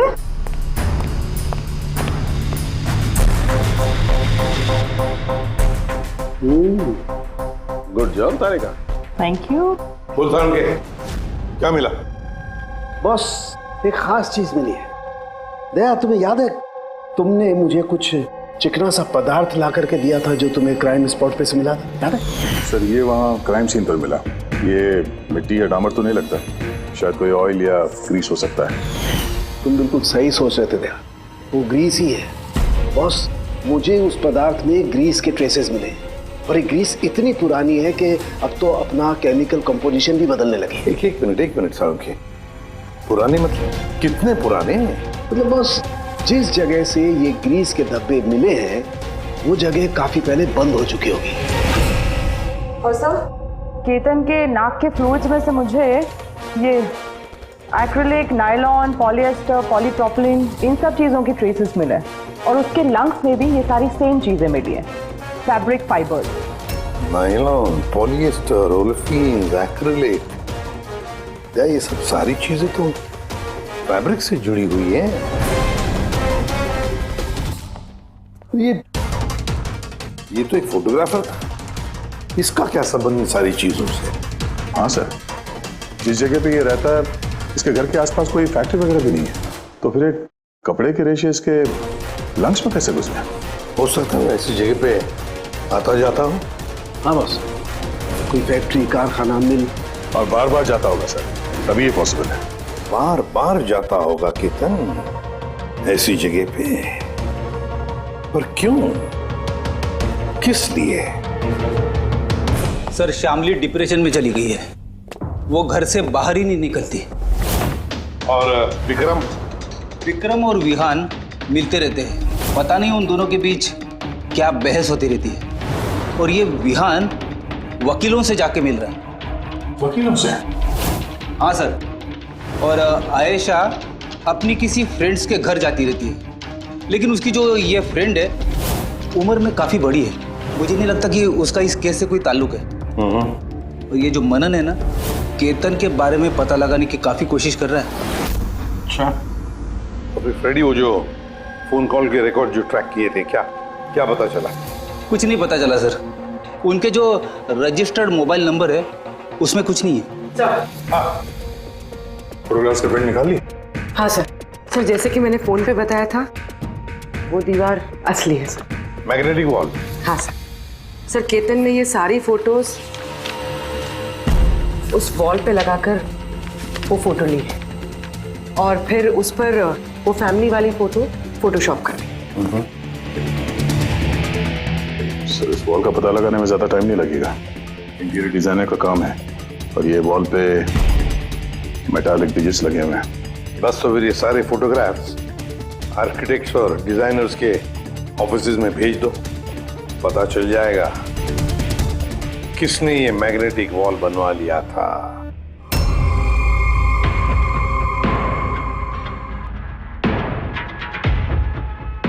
अब ये जो फैमिली बैठी हुई है, इनके पीछे जो दीवार है वो आपने बनाई है क्या? सर, एक NRI इंटीरियर डिजाइनर है, वो अपने बोल्ड और क्रिएटिव डिजाइन को लेकर काफी फेमस है, हो सकता है उसी ने वो बनाई हो। ऑफ कोर्स ये मेरे ही डिजाइन्स है, मैजिक लाइफ एड लैब्स के लिए डिजाइन की थी मैंने। इट्स अ मैग्नेटिक वॉल, ये सारे नंबर्स मैग्नेटिक मटेरियल के हैं जिसे बिना कोई हुक या कील के लगा भी सकते हैं और निकाल भी सकते हैं। लेकिन मेरे डिजाइन्स के हिसाब से ये सारे सीरियल नंबर्स में थे, जैसे 1 2 3 4 5 6 7 8 9 10। हाँ मगर मैम इसमें तो नंबर्स 1 3 2 0 6 7 8 9 ये ऐसे कैसे? हाँ? सर शायद केतन ने किया, लेकिन उसने इस वॉल की फोटो क्यों ली? ये तो अब मैजिक लाइफ एड लैब वाले ही बताएंगे। सर यही है वो वॉल जिसकी आपने हमें फोटो दिखाई थी? हाँ सर, और वॉल पे फोटोज के जो एक्चुअल नंबर थे वो ये थे सर। फोटोज में जो भी चेंजेस थे वो केतन ने किए थे सर। केतन, ये नंबर्स तो ऑर्डर में थे ना, फिर तुमने सिर्फ 3206 को चेंज कर उसके नीचे स्पेसिफिक फोटोज क्यों लगाई है? कुछ नहीं, वो पजल्स बना रहा, नंबर्स और फ्रेम्स को मिला के एक इंटरनेशनल एग्जीबिशन है उसी के लिए।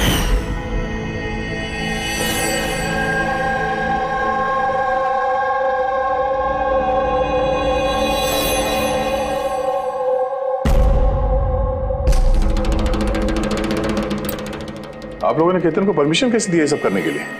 दरअसल सर, केतन हमारे साथ पहले भी काम कर चुका है और वो एक इंटरनेशनल एग्जीबिशन के लिए कुछ फोटोज ले रहा था और इसलिए उसको ये वॉल की ज़रूरत थी, तो हमने उसे ये वॉल यूज़ करने दिया। यस सर, एंड कुछ पजल की बात कर रहा था, कुछ समझ में नहीं आ रहा था सर। पजल है?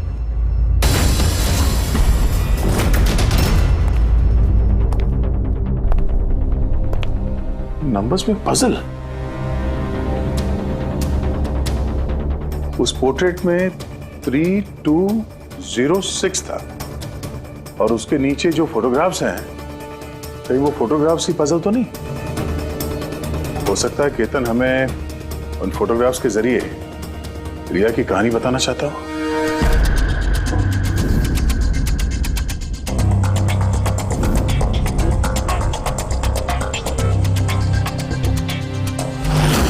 रिया गायब कब हो गई थी? कब गायब हो गई थी? रिया की मिसिंग की एफआईआर है ना? हाँ सर। सर उसका इस केस से क्या कनेक्शन? वो केस तो सर बहुत साल पहले बंद हो चुका है। पता नहीं क्यों दया, ऐसे लगता है कि रिया की इस एफआईआर से शायद हमारी केस सॉल्व करने में कुछ मिल जाए। FIR 8221 Mumbai IPS. एफआईआर का डेट देखो दया, ये देखो 3206। 2006, मतलब ये डेट है? बिल्कुल सही, 3206, 3 फरवरी 2006। दीदी हौसला रखिए। पता नहीं मेरी बेटी किस हाल में होगी। आप लोग मजाक तो नहीं कर रहे? आप वाकई में मेरी बेटी को ढूंढेंगे? वो एक्चुअली जिंदा है क्या? आपकी बेटी जिंदा है, ये सुनकर आपको खुश होना चाहिए, और आप हमसे ऐसे बात कर रहे हैं? डैड, मेरी बहन रिया जिंदा है। सर कहाँ है वो? देखिए हम बहुत नजदीक हैं रिया का पता लगाने के, इसलिए आप लोगों को जो कुछ भी पता है हमें बताइए। आखिरी बार आप लोगों ने उसे कब देखा था, क्या हुआ था उसके साथ, और एग्जैक्टली गायब हुई कैसे वो? लेकिन सर इन 4 फोटोज का क्या मतलब है? केतन जरूर हमें रिया के बारे में कुछ बताने की कोशिश कर रहा था। देखो ना फोटोग्राफ्स को, ये 3 नंबर का फोटो देखो, इसमें एक छोटी बच्ची रो रही है, किसी बड़े आदमी का हाथ पकड़ के जा रही है। फोटो नंबर 2 में रिया थोड़ी बड़ी हो चुकी है, ऐसे जाली के पीछे जैसे उसे किसी ने उस जाली के अंदर कैद करके रखा है। ये तीसरा फोटो, इसमें भी ऐसे लग रहा है कि इसे बंदी बनाकर रखा गया है। और सर इस आखिरी फोटो में कोई उसे गले लगा रहा है और पीठ पे खंजर मारने जा रहा है। सर ऐसा लगता है कि केतन इन फोटोग्राफ के जरिए रिया की कहानी बता रहा है। एग्जैक्टली। देखो रिया बचपन में किडनैप हो जाती है, फिर वो बंदी बनाई जाती है, और फिर जब वो 18 साल की हो गई तो उसे इन जंजीरों में जकड़ के रखा था। और फिर उसे कोई मिल गया जिसने उसे मारने का प्लान बनाया। कोई ऐसा जिस पर रिया विश्वास करती है? मतलब सर केतन ने जानबूझ के मॉडल्स की ऐसे फोटो बनाई है ताकि सच को सामने लाया जा सके। इसलिए उसने केतन को रास्ते से हटा दिया। रिया बाकी बच्चों की तरह नॉर्मल नहीं थी। उसका दिमाग उसकी उम्र के बच्चों के कंपैरिजन में बहुत ही कमजोर था, इसीलिए उसे लगातार दवाइयों की जरूरत पड़ती थी। अगर वो दवाइयां नहीं लेती थी तो उसका दिमाग कंट्रोल में नहीं रहता था। वो कुछ भी कर सकती थी, वो अपने आप को चोट पहुंचा सकती है, वो अपने आप को मार भी सकती है। तो ये रिया गायब कहाँ से हुई? हमने उसे स्पेशल बच्चों की स्कूल में डाला था, वहीं से वो गायब हुई है। तो फिर उसके बाद आप लोगों को कोई फोन आया पैसों के लिए या किसी और चीज के लिए? नहीं, कुछ नहीं। हाँ, पर बाद में हमें पता चला कि हॉस्पिटल में से उसकी मेडिकल फाइल गायब हो गई थी। फाइल गायब हो? कोई भला ऐसा क्यों करेगा? वो भी ऐसी लड़की की जिसकी दिमागी हालत इतनी नाजुक है। वही तो मैं कह रहा हूं। अरे जिसकी दिमागी हालत इतनी नाजुक हो, वो लड़की 12 साल कैसे जिंदा रह सकती है? अरे मुसीबत थी वो। कैसे कह सकते हैं आप ये? शर्म आनी चाहिए आपको। बेटी है वो आपकी। एक बात तो समझ में आ गई मिस्टर मनन, अगर रिया मिल भी गई तो आपको ज्यादा खुशी नहीं होगी। लेकिन हम उन्हें ढूंढ के रहेंगे किसी भी तरह।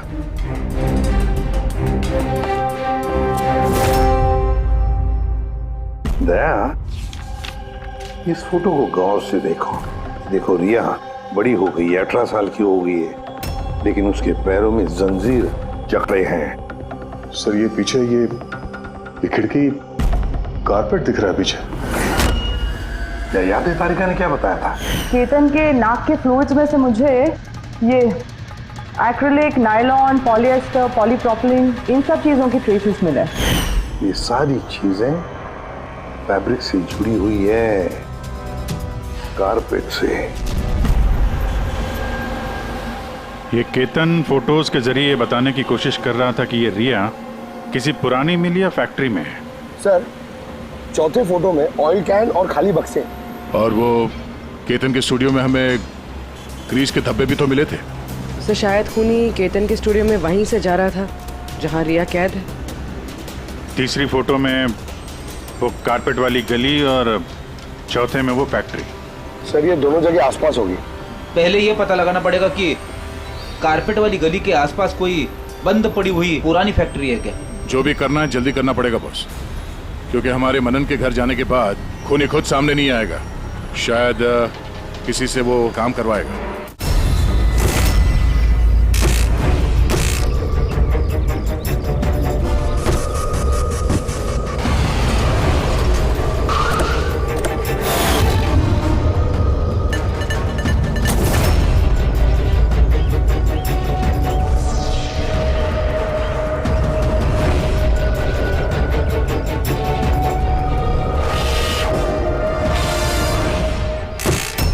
हाँ, इन्होंने ही हमें पैसे दिए थे हमारी फोटो खिंचाने की। 2 दिन के लिए आए थे, तीसरे दिन भी दिखे थे, लेकिन वो शायद किसी का पीछा कर रहा था।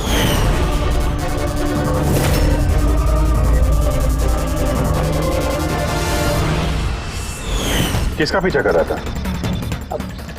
वो तो सर ध्यान नहीं दिया हमने। वो गया किधर पीछा करते हुए? इस तरफ गया।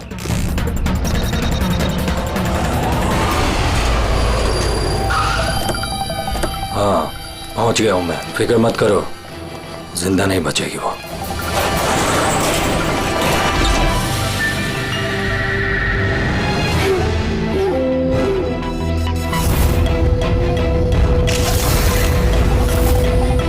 बंद कर इसको।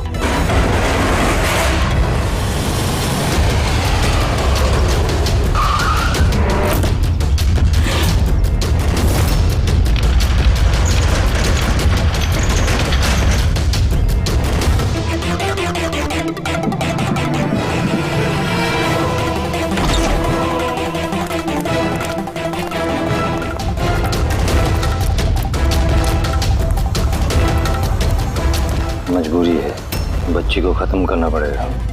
बच्ची की बॉडी को ठिकाने लगाने के बाद इस सारी जगह को आग से खत्म कर दो, ताकि किसी के हाथ में कोई सबूत ना जाए। यहाँ पे तो कुछ मिला नहीं, चलो दूसरी जगह देखते हैं।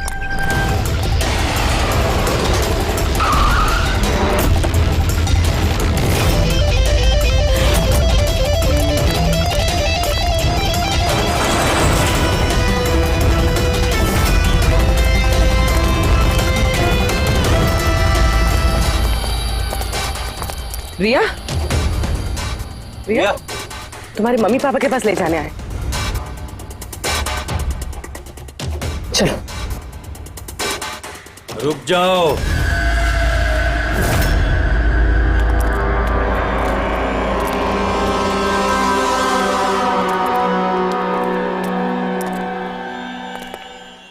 रिया बेटा, आजा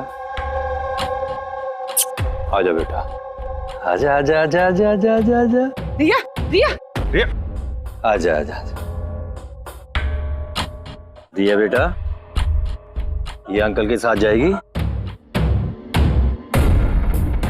ये बच्ची तुम लोगों के साथ नहीं जाएगी, कोशिश करके देख लो।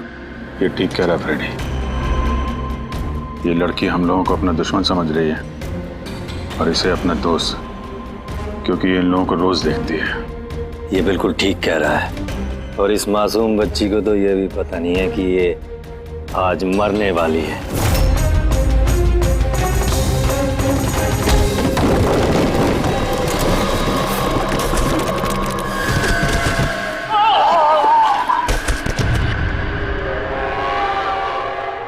कौन हो तुम लोग? किसने भेजा तुम्हें? ये तुम्हें कभी पता नहीं चलेगा।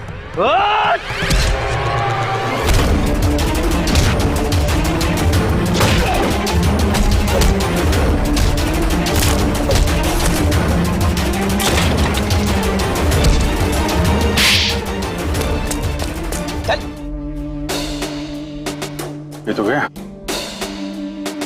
किसने भेजा तुम लोगों को? हैं? सर साहब, मुझे कुछ नहीं मालूम था, सब कुछ इसी को मालूम है। जिसको पता था वो तो मर गया। अब कैसे पता चलेगा सर किसने भेजा था इन्हें? रिया तो बेचारी इतनी डरी हुई है, कुछ बोल भी नहीं सकती। रिया बोल नहीं सकती, मगर पहचान तो सकती है। मतलब रिया ने इस खूनी को पहचाना। क्यों? क्योंकि उसे हर रोज मिलती थी, उसे हमेशा देखती थी, उसे लगता था कि ये उसका अपना कोई है और इसीलिए उसके साथ जाने के लिए राजी हो गई। तो फिर रिया उसे भी पहचान लेगी जिसने 12 सालों से इसको यहाँ पे कैद करके रखा है, जो उससे हर रोज बात करता है और जिसने इसे मारने के लिए इन लोगों को यहाँ पे भेजा था। अब रिया बताएगी कि असली गुनहगार कौन है। रिया, जाओ रिया। अच्छा मेरी बच्ची, आ बेटा।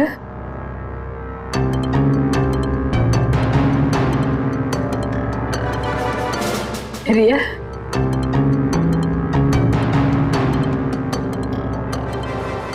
आजा मेरी बच्ची, अपनी माँ के पास आजा बेटा। आ बेटा, आ बेटा, आजा आजा मेरी बच्ची, आजा बेटा। रिया,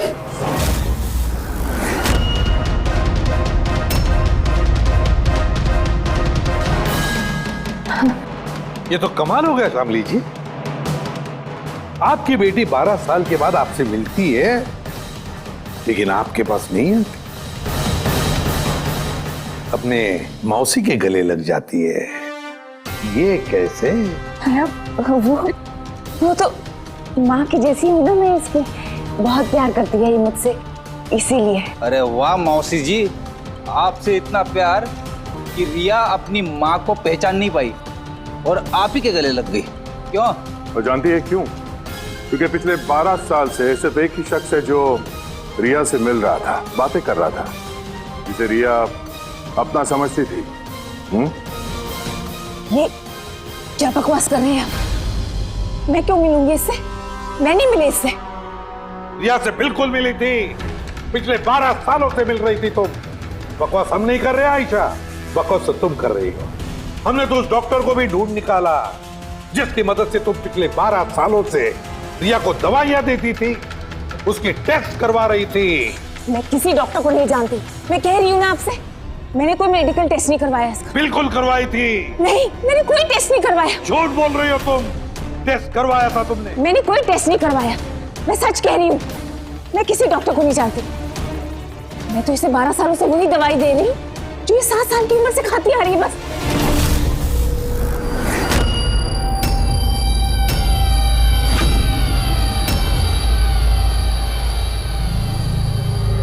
फंस गई ना?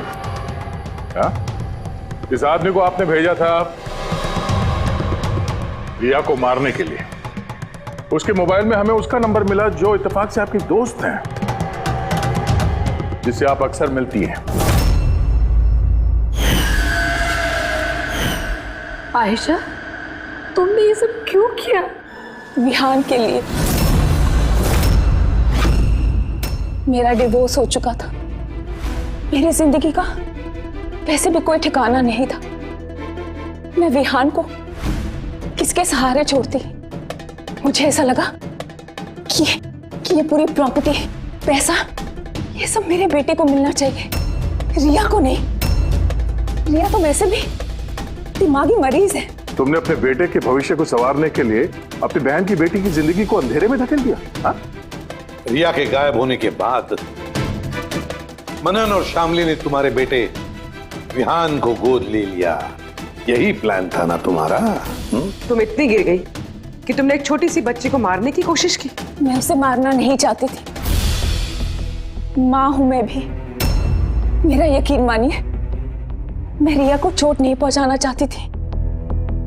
बहुत कोशिश की मैंने उसे संभालने की, लेकिन संभाल नहीं पाई और इसीलिए तुमने रिया को मारने का प्लान बनाया। ये केतन कहां से बीच में आया और उसे रिया के बारे में कैसे पता चला? केतन के साथ मेरा अफेयर चल रहा था। भले उम्र में वो मुझसे छोटा था, पर मैं उसकी मदद करती थी। काफी बार मैंने उसे पैसे दिए उसके काम के लिए। सिर्फ बॉयफ्रेंड था, उसने तो तुमसे दिलो जान से प्यार किया। क्या वही उसका कसूर था? तो तुम्हारा बॉयफ्रेंड था तो तुमने उसे मारा क्यों? वो उस कारपेट वाली गली में एक दिन फोटोशूट कर रहा था। बाई चांस उसने मुझे देख लिया और मेरा पीछा करते करते वो रिया तक पहुंच गया। मैंने उसे बहुत डराया, बहुत धमकाया, यहां तक कहा कि मैं उसका करियर बर्बाद कर दूंगी। लेकिन नहीं, शायद उसमें इंसानियत जाग रही थी, इसलिए मुझे उसे मरवाना ही पड़ा। वाह, बहुत खूब। कैसी माँ हो तुम? 12 साल से एक मासूम बच्ची को अपनी माता पिता से दूर रखा। क्या मिला तुम्हें? हा? भूल गई तुम कि देर से ही सही सच्चाई तो सामने आ ही जाती है। अपने स्वार्थ के लिए बहुत बड़ा जुर्म किया है तुमने। कानून तुम्हें कभी माफ नहीं करेगा। कड़ी से कड़ी सजा होगी तुम्हें, कड़ी से कड़ी सजा।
सुसाइड? आप सब इनके पड़ोसी हैं? जी सर, हम सब पड़ोसी हैं। तो ये लाशें सबसे पहले आप लोगों ने देखी? सर वो हुआ ऐसा था कि जब मैंने पहली बार आवाज सुनी तो मुझे लगा कि कोई पटाखे जला रहा है, लेकिन जब मैंने दूसरी बार आवाज सुनी मुझे लगा कि कुछ गड़बड़ है और इसलिए मैं अपने पति हर्ष को बुलाने चली गई। हर्ष, ये क्या आवाज आ रही है बाहर से? बाजी, ये क्या गोली चलने की आवाज है? आज तक मैंने असली गोलियों की आवाज सुनी नहीं, तो मुझे पता नहीं गोलियों की आवाज है या पटाखे की आवाज। हाँ, कुछ क्या समझ हुआ, में नहीं अर्पिता? आ रहा। अरे हर्ष, कहाँ थे तुम? मैं बाहर था, ये आवाजें सुनी तुमने? लगता है सुनिधि के घर से आ रही है। कहीं कोई चोर डाकू तो नहीं घुस गए उनके घर में? हाँ, अब क्या करें? पापा मैं जाके देखूं? नहीं नहीं, उन लोगों के पास हथियार हैं, तुम खतरे में मत पड़ो। तुम पहले कॉल करके देख लो कोई फोन उठाता है या नहीं। जी सर, फिर हमने फोन किया मगर किसी ने फोन ही नहीं उठाया, तब सर हम यहाँ देखने चले आए। सुनिधि, तुम लोग ठीक तो हो? दरवाजा खोलो, दरवाजा खोलो। सुनिधि, क्या हुआ दादा, सब ठीक तो है ना? खोल ही नहीं रहे यार दरवाजा। गोली चलने की आवाज आई अंदर से 2 बार। पता नहीं, मैंने भी सुना। एक मिनट, मैं पीछे जाके खिड़की से देखने की कोशिश करता हूँ। हाँ, जल्दी जा। खिड़की से मैंने इनकी लाशें पड़ी हुई देखी सर, और तुरंत हम लोगों ने आपको फोन कर दिया। क्या वजह लगती है आप लोगों को इनकी आत्महत्या करने की? किसी परेशानी वगैरह से गुजर रहे थे क्या ये लोग? नहीं सर, और अगर गुजर भी रहे तो पता नहीं सर, क्योंकि ये ज्यादा बातचीत नहीं करते थे किसी से, अपने में ही मस्त रहते थे। कभी इनके आपसी झगड़े की आवाज सुनी थी आप लोगों ने? नो मैम, इनके आपसी झगड़ों की क्या, इनके घर से कभी लाउड म्यूजिक की भी आवाज नहीं आई। बहुत ही भले लोग थे। हेलो, हाँ तारिका? हेलो, आवाज नहीं आ रही है। एक मिनट, एक्सक्यूज मी, एक मिनट, मैं बाहर आ रहा हूँ। हेलो, हाँ, मेरी आवाज आ रही है? हेलो, हाँ, वो नेटवर्क ठीक नहीं था अंदर कमरे में। हाँ बोलो। अच्छा, पर मुझे तो ऐसा लग रहा था जैसे मैंने पिछले केस के एविडेंस पे साइन किया था। ठीक है, अर्जेंट है? ओके, ठीक है, मैं आके साइन करके जाता हूँ। Okay, thanks. बड़ी, मुझे कुछ काम से फॉरेंसिक लैब जाना होगा। अभिजीत को बता देना।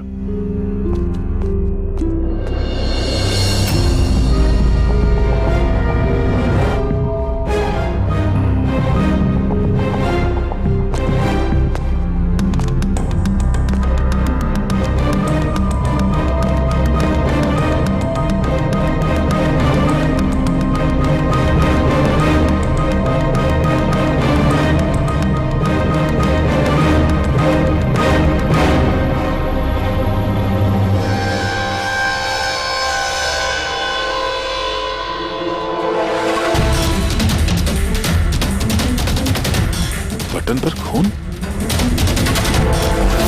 क्या हुआ सर, आप कुछ सोच रहे हैं?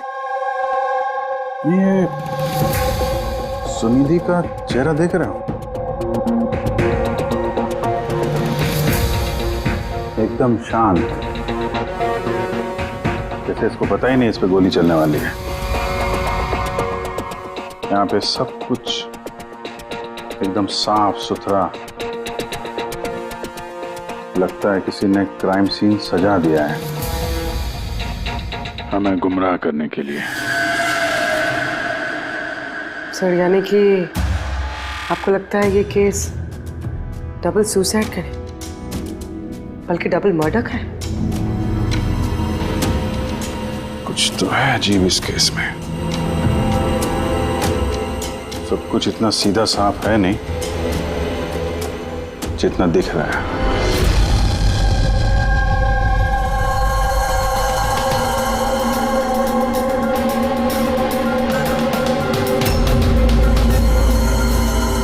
बस इन दोनों को एक ही गन से गोली मारी गई और उस गन पर कैलाश की उंगलियों के निशान हैं। वैसे मुझे नहीं लगता कि ये आत्महत्या का मामला है। तो आपको भी मर्डर लग रहा है ना सर? एग्जैक्टली, मर्डर ही है। बस इस कैलाश के शरीर में 7 हड्डियां टूटी हुई हैं और ये फ्रैक्चर अभी का है, नया, पुराना नहीं है। मारपीट हुई है क्या? ऐसा लगता तो नहीं बॉस, क्योंकि इनके शरीर पर किसी किस्म के कोई निशान नहीं है, कोई जख्म नहीं है। सर मगर ये कैसे हो सकता है? बिना चोट या किसी निशान के 7 हड्डियां टूटेंगी? उसी का जवाब तो ढूंढ रहा हूं मैं। सर? हाँ सर, ये सुनिधि और कैलाश के कपड़ों में मुझे काफी कुछ मिला है। ये फैट्स, प्रोटीन्स, एंजाइम्स, फॉस्फोलिपिड्स, लैक्टोमिनरल्स, इन सारी चीजों के ट्रेसेस मिले हैं। इतनी सारी चीजें इन दोनों के कपड़ों में मिली? इतनी चीजें आई कहां से होगी? बस सर वही सुलझाने की कोशिश कर रही हूँ। सर, ये दया नहीं आया अभी तक। वो मैंने कल उन्हें फोन भी किया था, कुछ अर्जेंट पेपर्स थे साइन करने के लिए, इसलिए। दया आया कैसे नहीं? कल रात क्राइम सीन से हमारे सामने निकला था यहाँ आने के लिए। लेकिन अब तक पहुंचे नहीं।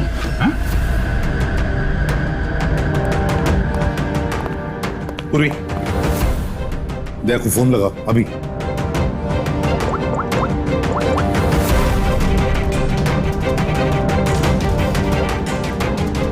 सर दया सर फोन नहीं उठा रहे। फोन उठा नहीं रहा? ऐसा करता नहीं है सर कभी। लोकेशन देखो कहाँ पे है।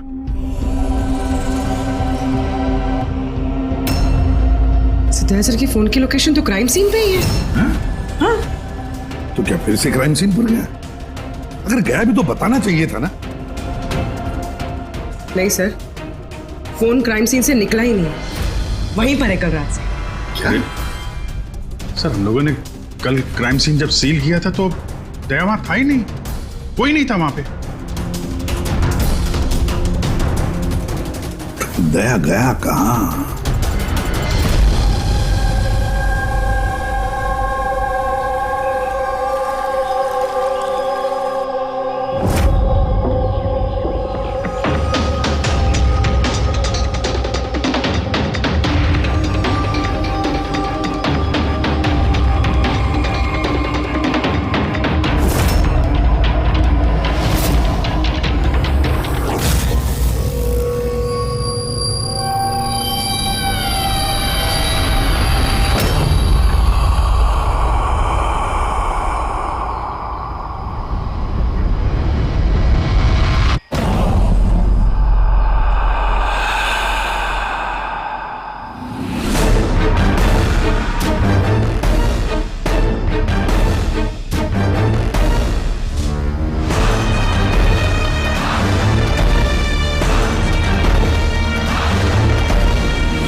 बच्चों की रोने की आवाज।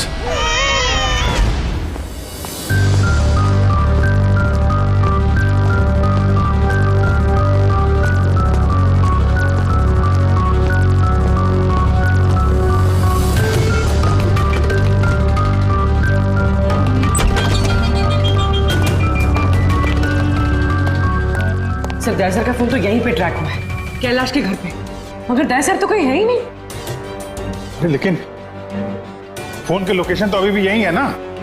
हाँ सर, लोकेशन तो यहीं पर है। सर कहीं कुछ?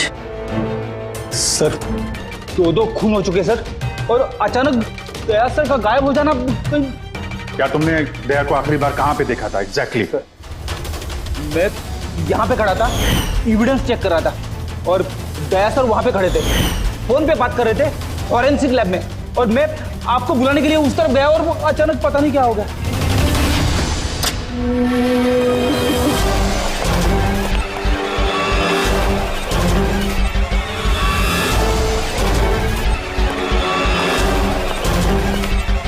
अंदर कुछ नहीं है सर।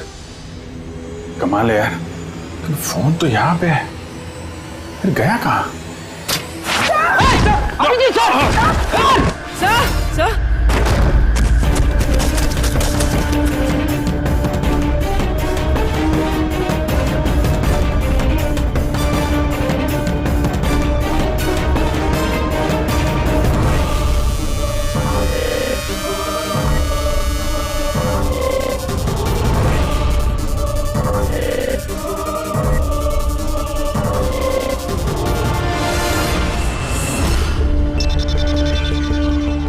दया का मोबाइल?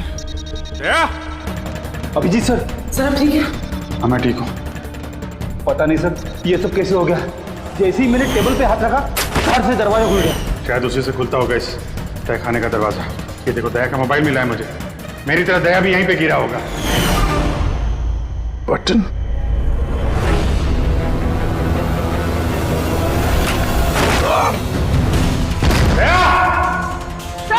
क्या सर?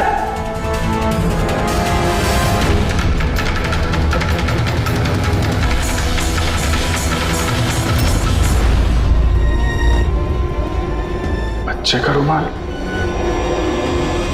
यहाँ पे क्या कर रहा है?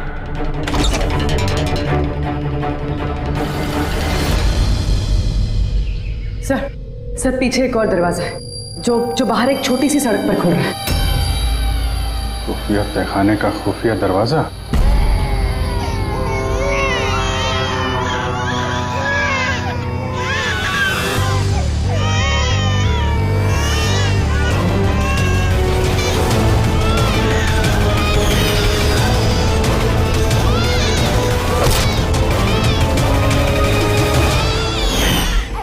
थैंक गॉड, बच्चे ठीक है।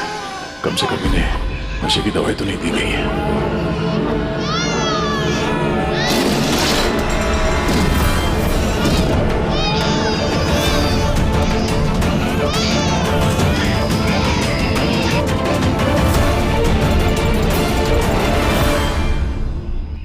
तो आप में से किसी को पता नहीं इस तहखाने के बारे में? सर हम उनके पड़ोसी थे, रिश्तेदार थोड़ी ना थे कि हमें सब पता होगा कि क्या चल रहा है उनके घर में। सर इनके घर में अगर तहखाना है तो इसमें प्रॉब्लम क्या है? टायर का निशान। आप लोग ऐसे पूछताछ करके क्या करना चाह रहे हैं, जैसे हमने गुनाह किया हो? वो इसलिए कि एक सीआईडी ऑफिसर गायब है। CID officer? जो 2 लोग यहाँ रहते थे वो तो मर चुके हैं। मतलब किसी तीसरे का काम है। आप ही लोग रहते हैं ना आसपास यहाँ पे? सर वहाँ पर टायर के निशान है और निशान देखकर लगता है कि किसी बड़े ट्रक के हैं। ट्रक का? हाँ सर, निशान के साथ साथ सब्जियों के टुकड़े भी पड़े हुए हैं वहाँ पे। कोई सब्जी वाला ट्रक आया होगा यहाँ पे।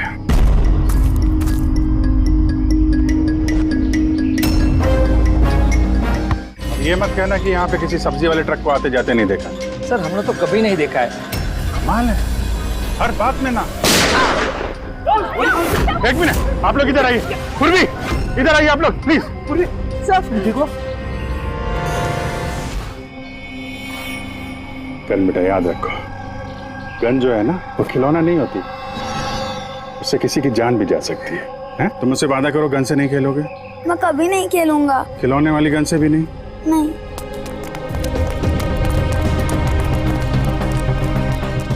और आप लोग, हम आपको भी ध्यान रखना चाहिए था। आप लोग बच्चों को खिलौने वाली बंदूक दिला तो देते हैं, और इन लोगों को आदत पड़ जाती है जाने अनजाने में बंदूक चलाने की, उससे खेलने की। जब कभी असली गन उनके हाथ में आती है तो उन्हें थोड़ी ना पता चलता है कि असली है कि खिलौने वाली, और ऐसे एक्सीडेंट हो जाते हैं।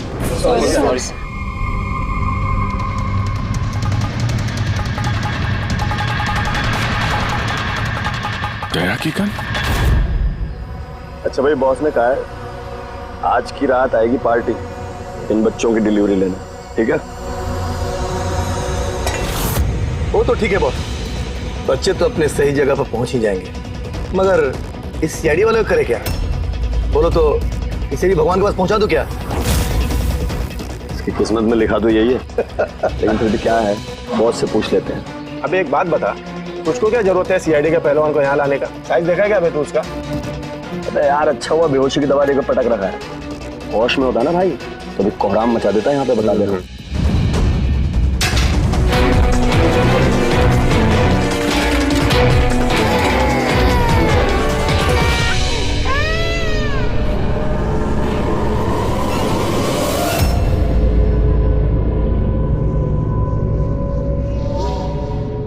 यार, पूली कैसी है?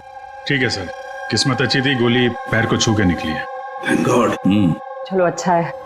सर, जो केमिकल्स उन कपड़ों पे से मिले थे ना, ठीक वही केमिकल्स मुझे इस बेसमेंट वाले नैपकिन से मिले। कौन सा chemical? Milk powder. Milk powder? जो छोटे बच्चों को, न्यू बॉर्न बेबीज को देते हैं। लेकिन सर, कैलाश और सुनिधि के घर पे हमें कोई बच्चा दिखाई नहीं। नहीं, एक ना एक बच्चा तो जरूर होगा, क्योंकि मुझे इस नैपकिन पे से बेबी सलाइवा यानी बच्चे की थूक भी मिली है। बच्चा था भी तो कोई तहखाने में क्यों रखेगा? अभिजीत, बच्चे को तहखाने में रखना, इसका मतलब है बच्चों को गायब करना। Baby trafficking, baby trafficking. तभी उन लोगों ने अपने घर में ये खुफिया तहखाना बना रखा था और पीछे खुफिया दरवाजा। बस बस ये कंफर्म हो गया है कि इन दोनों ने आत्महत्या नहीं की, इन दोनों का मर्डर किया गया। और ये सुनिधि के खून में मुझे कुछ नशीली दवाई के ट्रेसेस मिले जो इंसान को बेहोश करने के काम में आती है। सुनिधि की बॉडी में और कैलाश की भी? उस कैलाश की बॉडी में इतनी सारी दवाइयों के केमिकल्स हैं कि एग्जैक्टली पता ही नहीं चल रहा है कौन सा केमिकल किस दवाई का है। दवाई के केमिकल? मतलब ये बॉस के कैलाश को एक बहुत ही रेयर बीमारी थी, फाइब्रोडायस्प्लेसिस ओसिफिकेंस प्रोग्रेसिवा। इस बीमारी में दरअसल इंसान के टिश्यूज बहुत कमजोर हो जाते हैं और उसकी हड्डियां भी बहुत नाजुक हो जाती हैं। जरा सी भी लापरवाही हुई, एक झटका भी लगा, हड्डियां टूट सकती हैं। तो फिर ऐसी बीमारी वालों को तो बहुत संभाल के इधर उधर आना जाना पड़ता होगा। बिल्कुल, जरा सा कोना भी किसी चीज का अगर टकरा गया, झटका जरा सा भी लग गया तो हड्डियां टूट सकती हैं। तो फिर एक बात तो पक्की है अभिजीत, कैलाश ने लापरवाही से अपनी हड्डियां नहीं तोड़ ली, किसी और ने जबरदस्ती की है कैलाश के साथ। बिल्कुल बॉस, मुझे लगता है खूनी को पता ही नहीं था कि कैलाश को ये रेयर डिजीज है। उसने जोर जबरदस्ती की, उसे लगा कि मैं इसको खून की बजाय आत्महत्या में कन्वर्ट कर सकता हूँ। बॉस, ये इसकी ये इंडेक्स फिंगर ये अपने आप ट्रिगर पर नहीं गई, खूनी ने जबरदस्ती इस उंगली को ट्रिगर पर रखा और खुद जबरदस्ती दबाया, और इसी जबरदस्ती की वजह से ये उंगली टूट गई। काफी लंबी प्लानिंग की थी खूनी ने। शायद उस वक्त खूनी तहखाने में ही छुपा होगा और दया को मिल गया। हो सकता है। उन सब्जी के ट्रक्स के बारे में क्या पता चला? सर, पंकज लगा हुआ है ट्रक के बारे में पता लगाने के लिए। ऐसे ट्रक वालों का पता लगा रहा है जो सब्जियों के व्यापार के लिए ट्रक किराए पे देते हैं। तो क्या हुआ? देख अमर, देख जल्दी दौड़ के देख क्या हुआ। अरे कुछ गड़बड़ है यहाँ पे। अबे कहीं वो सीआईडी वाला तो नहीं जाग गया, होश में आ गया वो? देख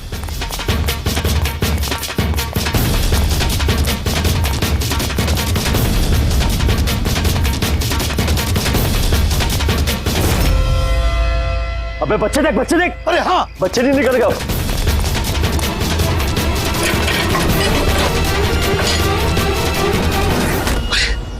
बच्चे, राजू, अरे बताएगा कोई क्या हुआ? मुझे बता अमर, हाँ क्या हुआ?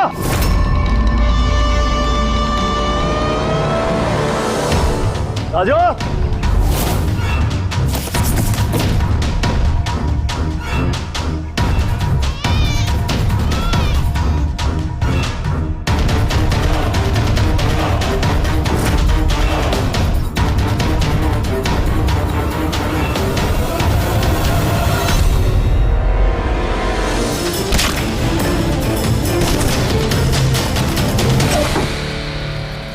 भाग्य बच्चा भी नहीं है। सिंपल सा खुदकुशी का केस है, लेकिन आप लोग सवाल जवाब ऐसे कर रहे हो जैसे खून हो गया हो। और अगर हम ये कहें कि ये खुदकुशी नहीं मर्डर है तो? मर्डर? जी हाँ, मर्डर। न सिर्फ ये मर्डर है, बल्कि कैलाश और सुनिधि मुजरिम थे। बच्चों की तस्करी में शामिल थे ये लोग। बच्चों की तस्करी? हे भगवान, क्या क्या हो रहा है हमारे मोहल्ले में? और भी बहुत कुछ हो रहा है यहाँ पे। आप में से किसी ने कैलाश के घर में किसी अजनबी को आते हुए देखा है? किसी टेढ़े आदमी को? सर हम तो काम से काम रखने वाले लोग हैं, हमें क्या पता कौन किससे मिलने आता है और कौन किससे नहीं। वाह, ना किसी ने कुछ देखा, ना किसी ने कुछ सुना, और ना आप बोलने को तैयार हैं। उन 3 बंदरों की याद आ गई मुझे, तो ना बुरा देखते हैं, ना बुरा सुनते हैं, और ना बुरा बोलते हैं। कमाल है आप लोग। अबे वो गाड़ी में भाग रहा है, देख। ओए पहलवान रुक गए।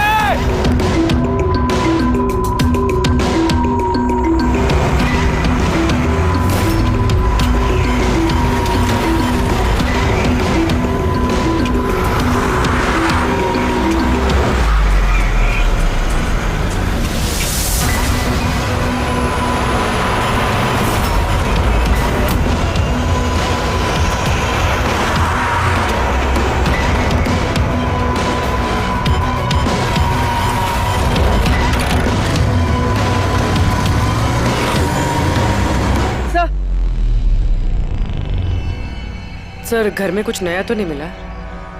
ये घुंघरू मिला है जो शायद नए हैं। घुंघरू? ये सुनिधि डांसर थी क्या? नहीं सर, सुनिधि नहीं, कैलाश, वो भरतनाट्यम सीखता था। कैलाश भरतनाट्यम सीखता था, सुनिधि नहीं? हाँ सर, कैलाश सीखता था। हर बुधवार को उसकी टीचर आती थी, पीले रंग के स्कूटर पे। अच्छा, बाकी कोई चीज तो आपको याद नहीं है? ये बात इतनी डिटेल में कैसे याद है? क्योंकि मैं खुद डांस सीखना चाहती थी, इसलिए मैंने कैलाश से उसकी टीचर का नंबर भी मांगा था, लेकिन उसने कोई बहाना बना दिया। और एक दिन तो मैं उसकी टीचर के पास भी गई थी, उनको कहा कि मुझे आपसे डांस सीखना है, लेकिन वो कहने लगी कि उनके पास में वक्त नहीं है। I see। अगले सुराग की कड़ी मिल गई है शायद हमको। ये कैलाश तो डांस सीख ही नहीं सकता, उसे तो हड्डियों की बीमारी है। सर शायद ये भरतनाट्यम टीचर उसी गैंग के मेंबर है जो इस जुर्म में शामिल है। एग्जैक्टली। हर बुधवार आती थी ना ये डांस सिखाने। पिछले 3 बुधवार के फुटेज निकालो टोल नाका से, पता करो कितनी लड़कियां पीले स्कूटर से गुजरी हैं। उन्हीं में से होगी अपनी ये डांस टीचर। हाँ पंकज, क्या पता चला ये सुनिधि और कैलाश के बैंक रिकॉर्ड और मोबाइल फोन से? कुछ खास नहीं, बहुत चालाक हैं। अच्छा, वो सब्जी वाले ट्रक के बारे में क्या पता चला?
भाग गया सीआईडी वाला।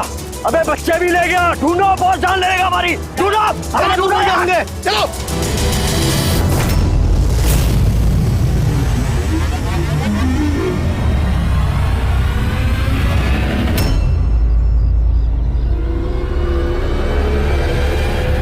सर कैलाश की डांस टीचर का वो पीला स्कूटर मिल गया जिसपे वो हर बुधवार आती थी। ये आरटीओ से डिटेल निकाली इसकी? हाँ सर, नमिता नाम की लड़की है और ये कोई डांस टीचर नहीं है बल्कि एक मैटरनिटी हॉस्पिटल में नर्स का काम करती है।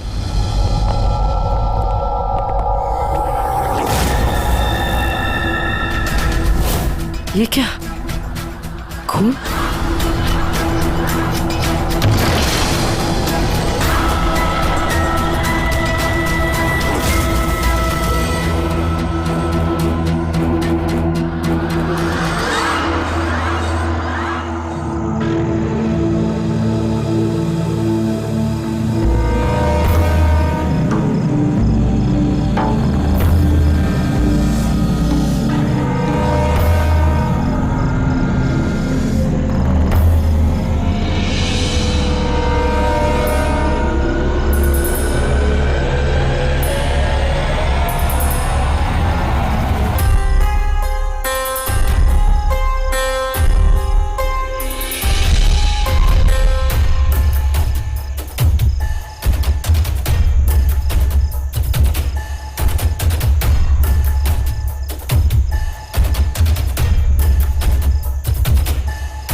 आपको तो चोट लगी है, यूं खड़े रहोगे तो आप गिर जाओगे।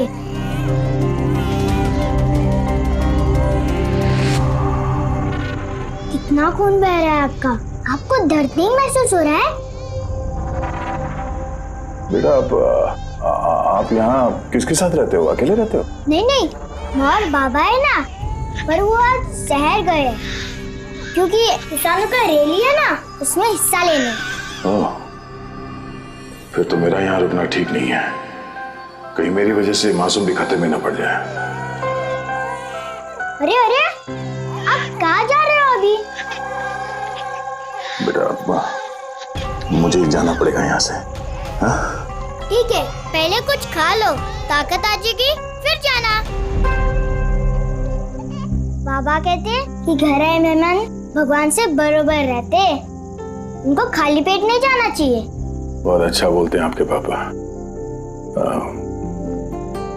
बेटा थोड़ा दूध मिल जाएगा नन्हे मुन्ने बच्चों के लिए? हाँ हाँ जरूर।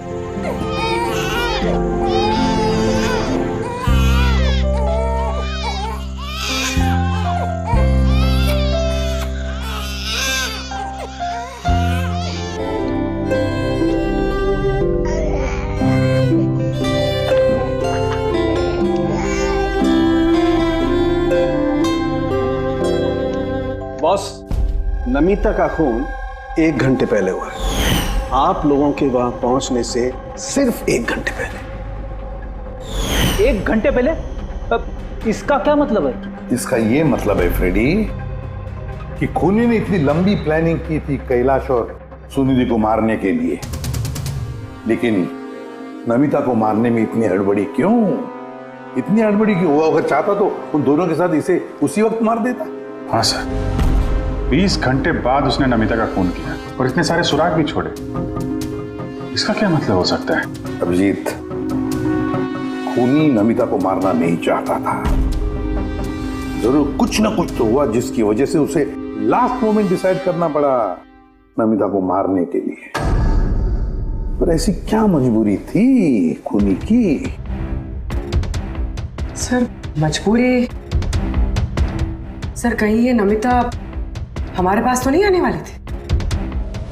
या फिर खूनी को पता चल गया था कि हम नमिता के पास जाने वाले? खूनी पड़ोसियों में से कोई एक है। उन लोगों ने हमारी बातें सुन ली थी। इससे पहले कि हम नमिता के घर पहुंचते, खूनी वहां पहुंच गया और फोन कर दिया नमिता का। एक काम करते हैं, सभी पड़ोसियों की कुंडली निकालते हैं।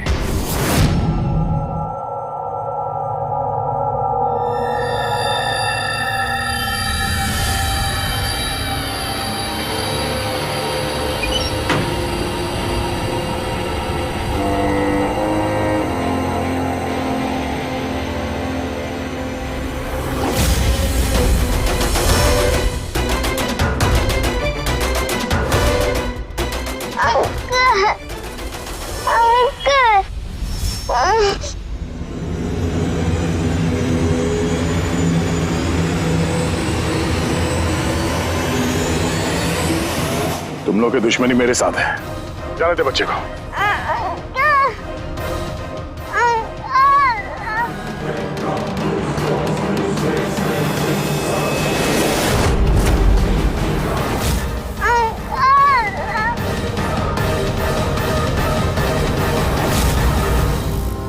बच्चे को छोड़।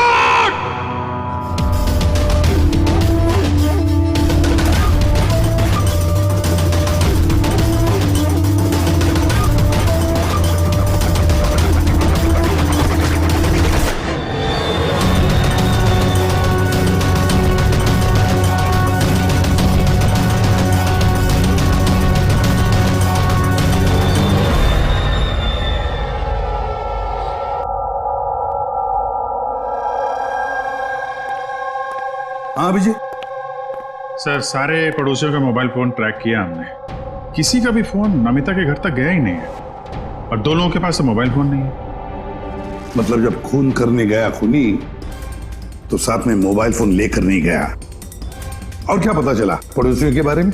सर हर किसी को कोई ना कोई बीमारी है। किसी को ब्लड प्रेशर है, किसी को डायबिटीज है। और सर 2 लोगों को पेसमेकर लगे हुए हैं। अच्छा, पेसमेकर लगे हुए हैं। तो मेरा भी जिनको पेसमेकर लगे हैं उनके पास तो स्मार्टफोन होगा ही नहीं, क्योंकि अगर कोई स्मार्टफोन पेसमेकर के करीब आ जाए तो पेसमेकर बंद पड़ जाता है। कौन लोग हैं ये 2? सर जीवन और महेश, इनके पास मोबाइल फोन नहीं है। जीवन और महेश इनके पेसमेकर ट्रैक करते हैं।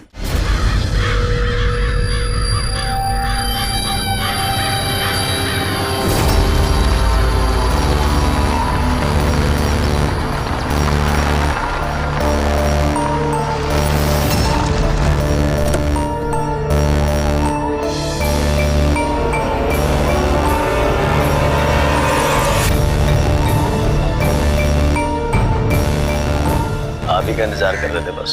बच्चे कहाँ हैं? अंदर ही है बस। बॉस इसका क्या करना है? मार दे उसे।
सर, सर, तुम ठीक हो?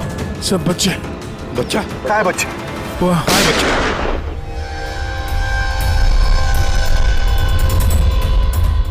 बस जीवन, नहीं तो इन बच्चों के साथ क्या क्या होगा मुझे बताने की जरूरत नहीं है। जीवन, तुम्हारा खेल खत्म हो गया, अब चुपचाप अपने आप को हमारे हवाले कर दो। ऐसा डायलॉग नहीं। देखो जल्दी से हॉस्पिटल ले जाना पड़ेगा। कोई कहीं नहीं जाएगा, ज्यादा होशियारी नहीं करना। वैसे तुम सीआईडी वाले यहाँ तक पहुंचे कैसे? सीआईडी मुजरिमों तक पहुंचने का रास्ता निकाल ही लेती है, और इस बार रास्ता बताया तुम्हारे धड़कते दिल के बगल में जो पेसमेकर है ना, उसने। पेसमेकर? हाँ, पेसमेकर। तुम्हें क्या लगता कि तुम्हारा पेसमेकर तुम्हारी दिल की धड़कनों का रिकॉर्ड रखता है? अरे उसके साथ साथ वो ये भी रिकॉर्ड रखता है कि तुम कहाँ जाते हो और कहाँ से आते हो, समझे? बस पता लगा लिया हमने। नमिता की मौत के वक्त तुम उसके घर में ही थे। जीवन जी, सुनिधि और कैलाश की मौत के वक्त तुम सो नहीं रहे थे, तुम जागे थे। ये भी तुम्हारे पेसमेकर ने हमें बता दिया। अगर मैं उन्हें नहीं मारता तो वो मुझे मार देते, तो मेरा सारा धंधा हड़प कर लेते। इसलिए मैंने उन्हें मारकर आत्महत्या दिखाया। तुम्हें अंदाजा नहीं था है ना कि सीआईडी वाले तुम्हारे बंद तहखाने तक पहुंच जाएंगे और तुम्हारा अंडा फोड़ देंगे। ये सब तुम्हारे इस ऑफिसर दया की वजह से हुआ। गलत समय पर गलत जगह पहुंच गया वो। अब पुरानी आदत है दया की, मुजरिमों तक पहुंचने के लिए हमेशा गलत वक्त और गलत जगह पे पहुंच ही जाता है। क्यों दया, ठीक कह रहा हूं ना मैं? दया,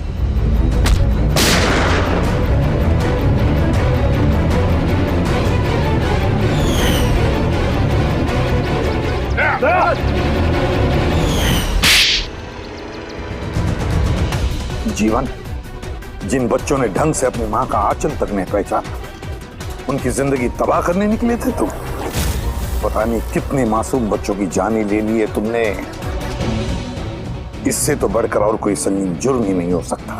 फांसी से बढ़कर भी कोई सजा होती ना दुनिया में, तो वो भी तेरे जैसे के लिए कम ही होती। चल, ये बच्चों को संभालो तुम लोग।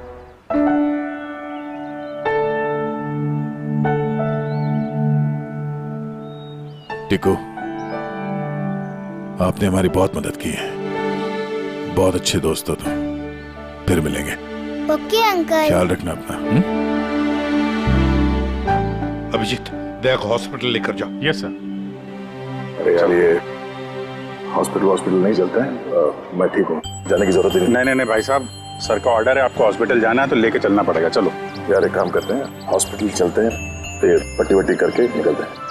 हाँ, मैं तो कहता हूँ यार एडमिट हो जाओ, क्या पता कोई अच्छी सी लेडी डॉक्टर मिल जाए तो शादी वादी हो जाएगी। शादी? ये शादी का ख्याल कहाँ से है? अरे यार, इतने प्यारे प्यारे छोटे छोटे 3 मासूम बच्चे हैं, इनको तुम संभाल रहे थे। एक केस में मैंने भी 2 बच्चों को संभाला था, तो बच्चों को संभालने की आदत हो गई है, शादी भी संभाल लेंगे। अच्छा, तो काम करते हैं, हाँ, किसी अच्छे से हॉस्पिटल में जाके एडमिट हो जाते हैं। देखते वहाँ पे कोई अच्छी गुड लुकिंग डॉक्टर मिल जाए। चलो मैं भी चलता हूँ, मैं भी एडमिट हो जाऊंगा यार।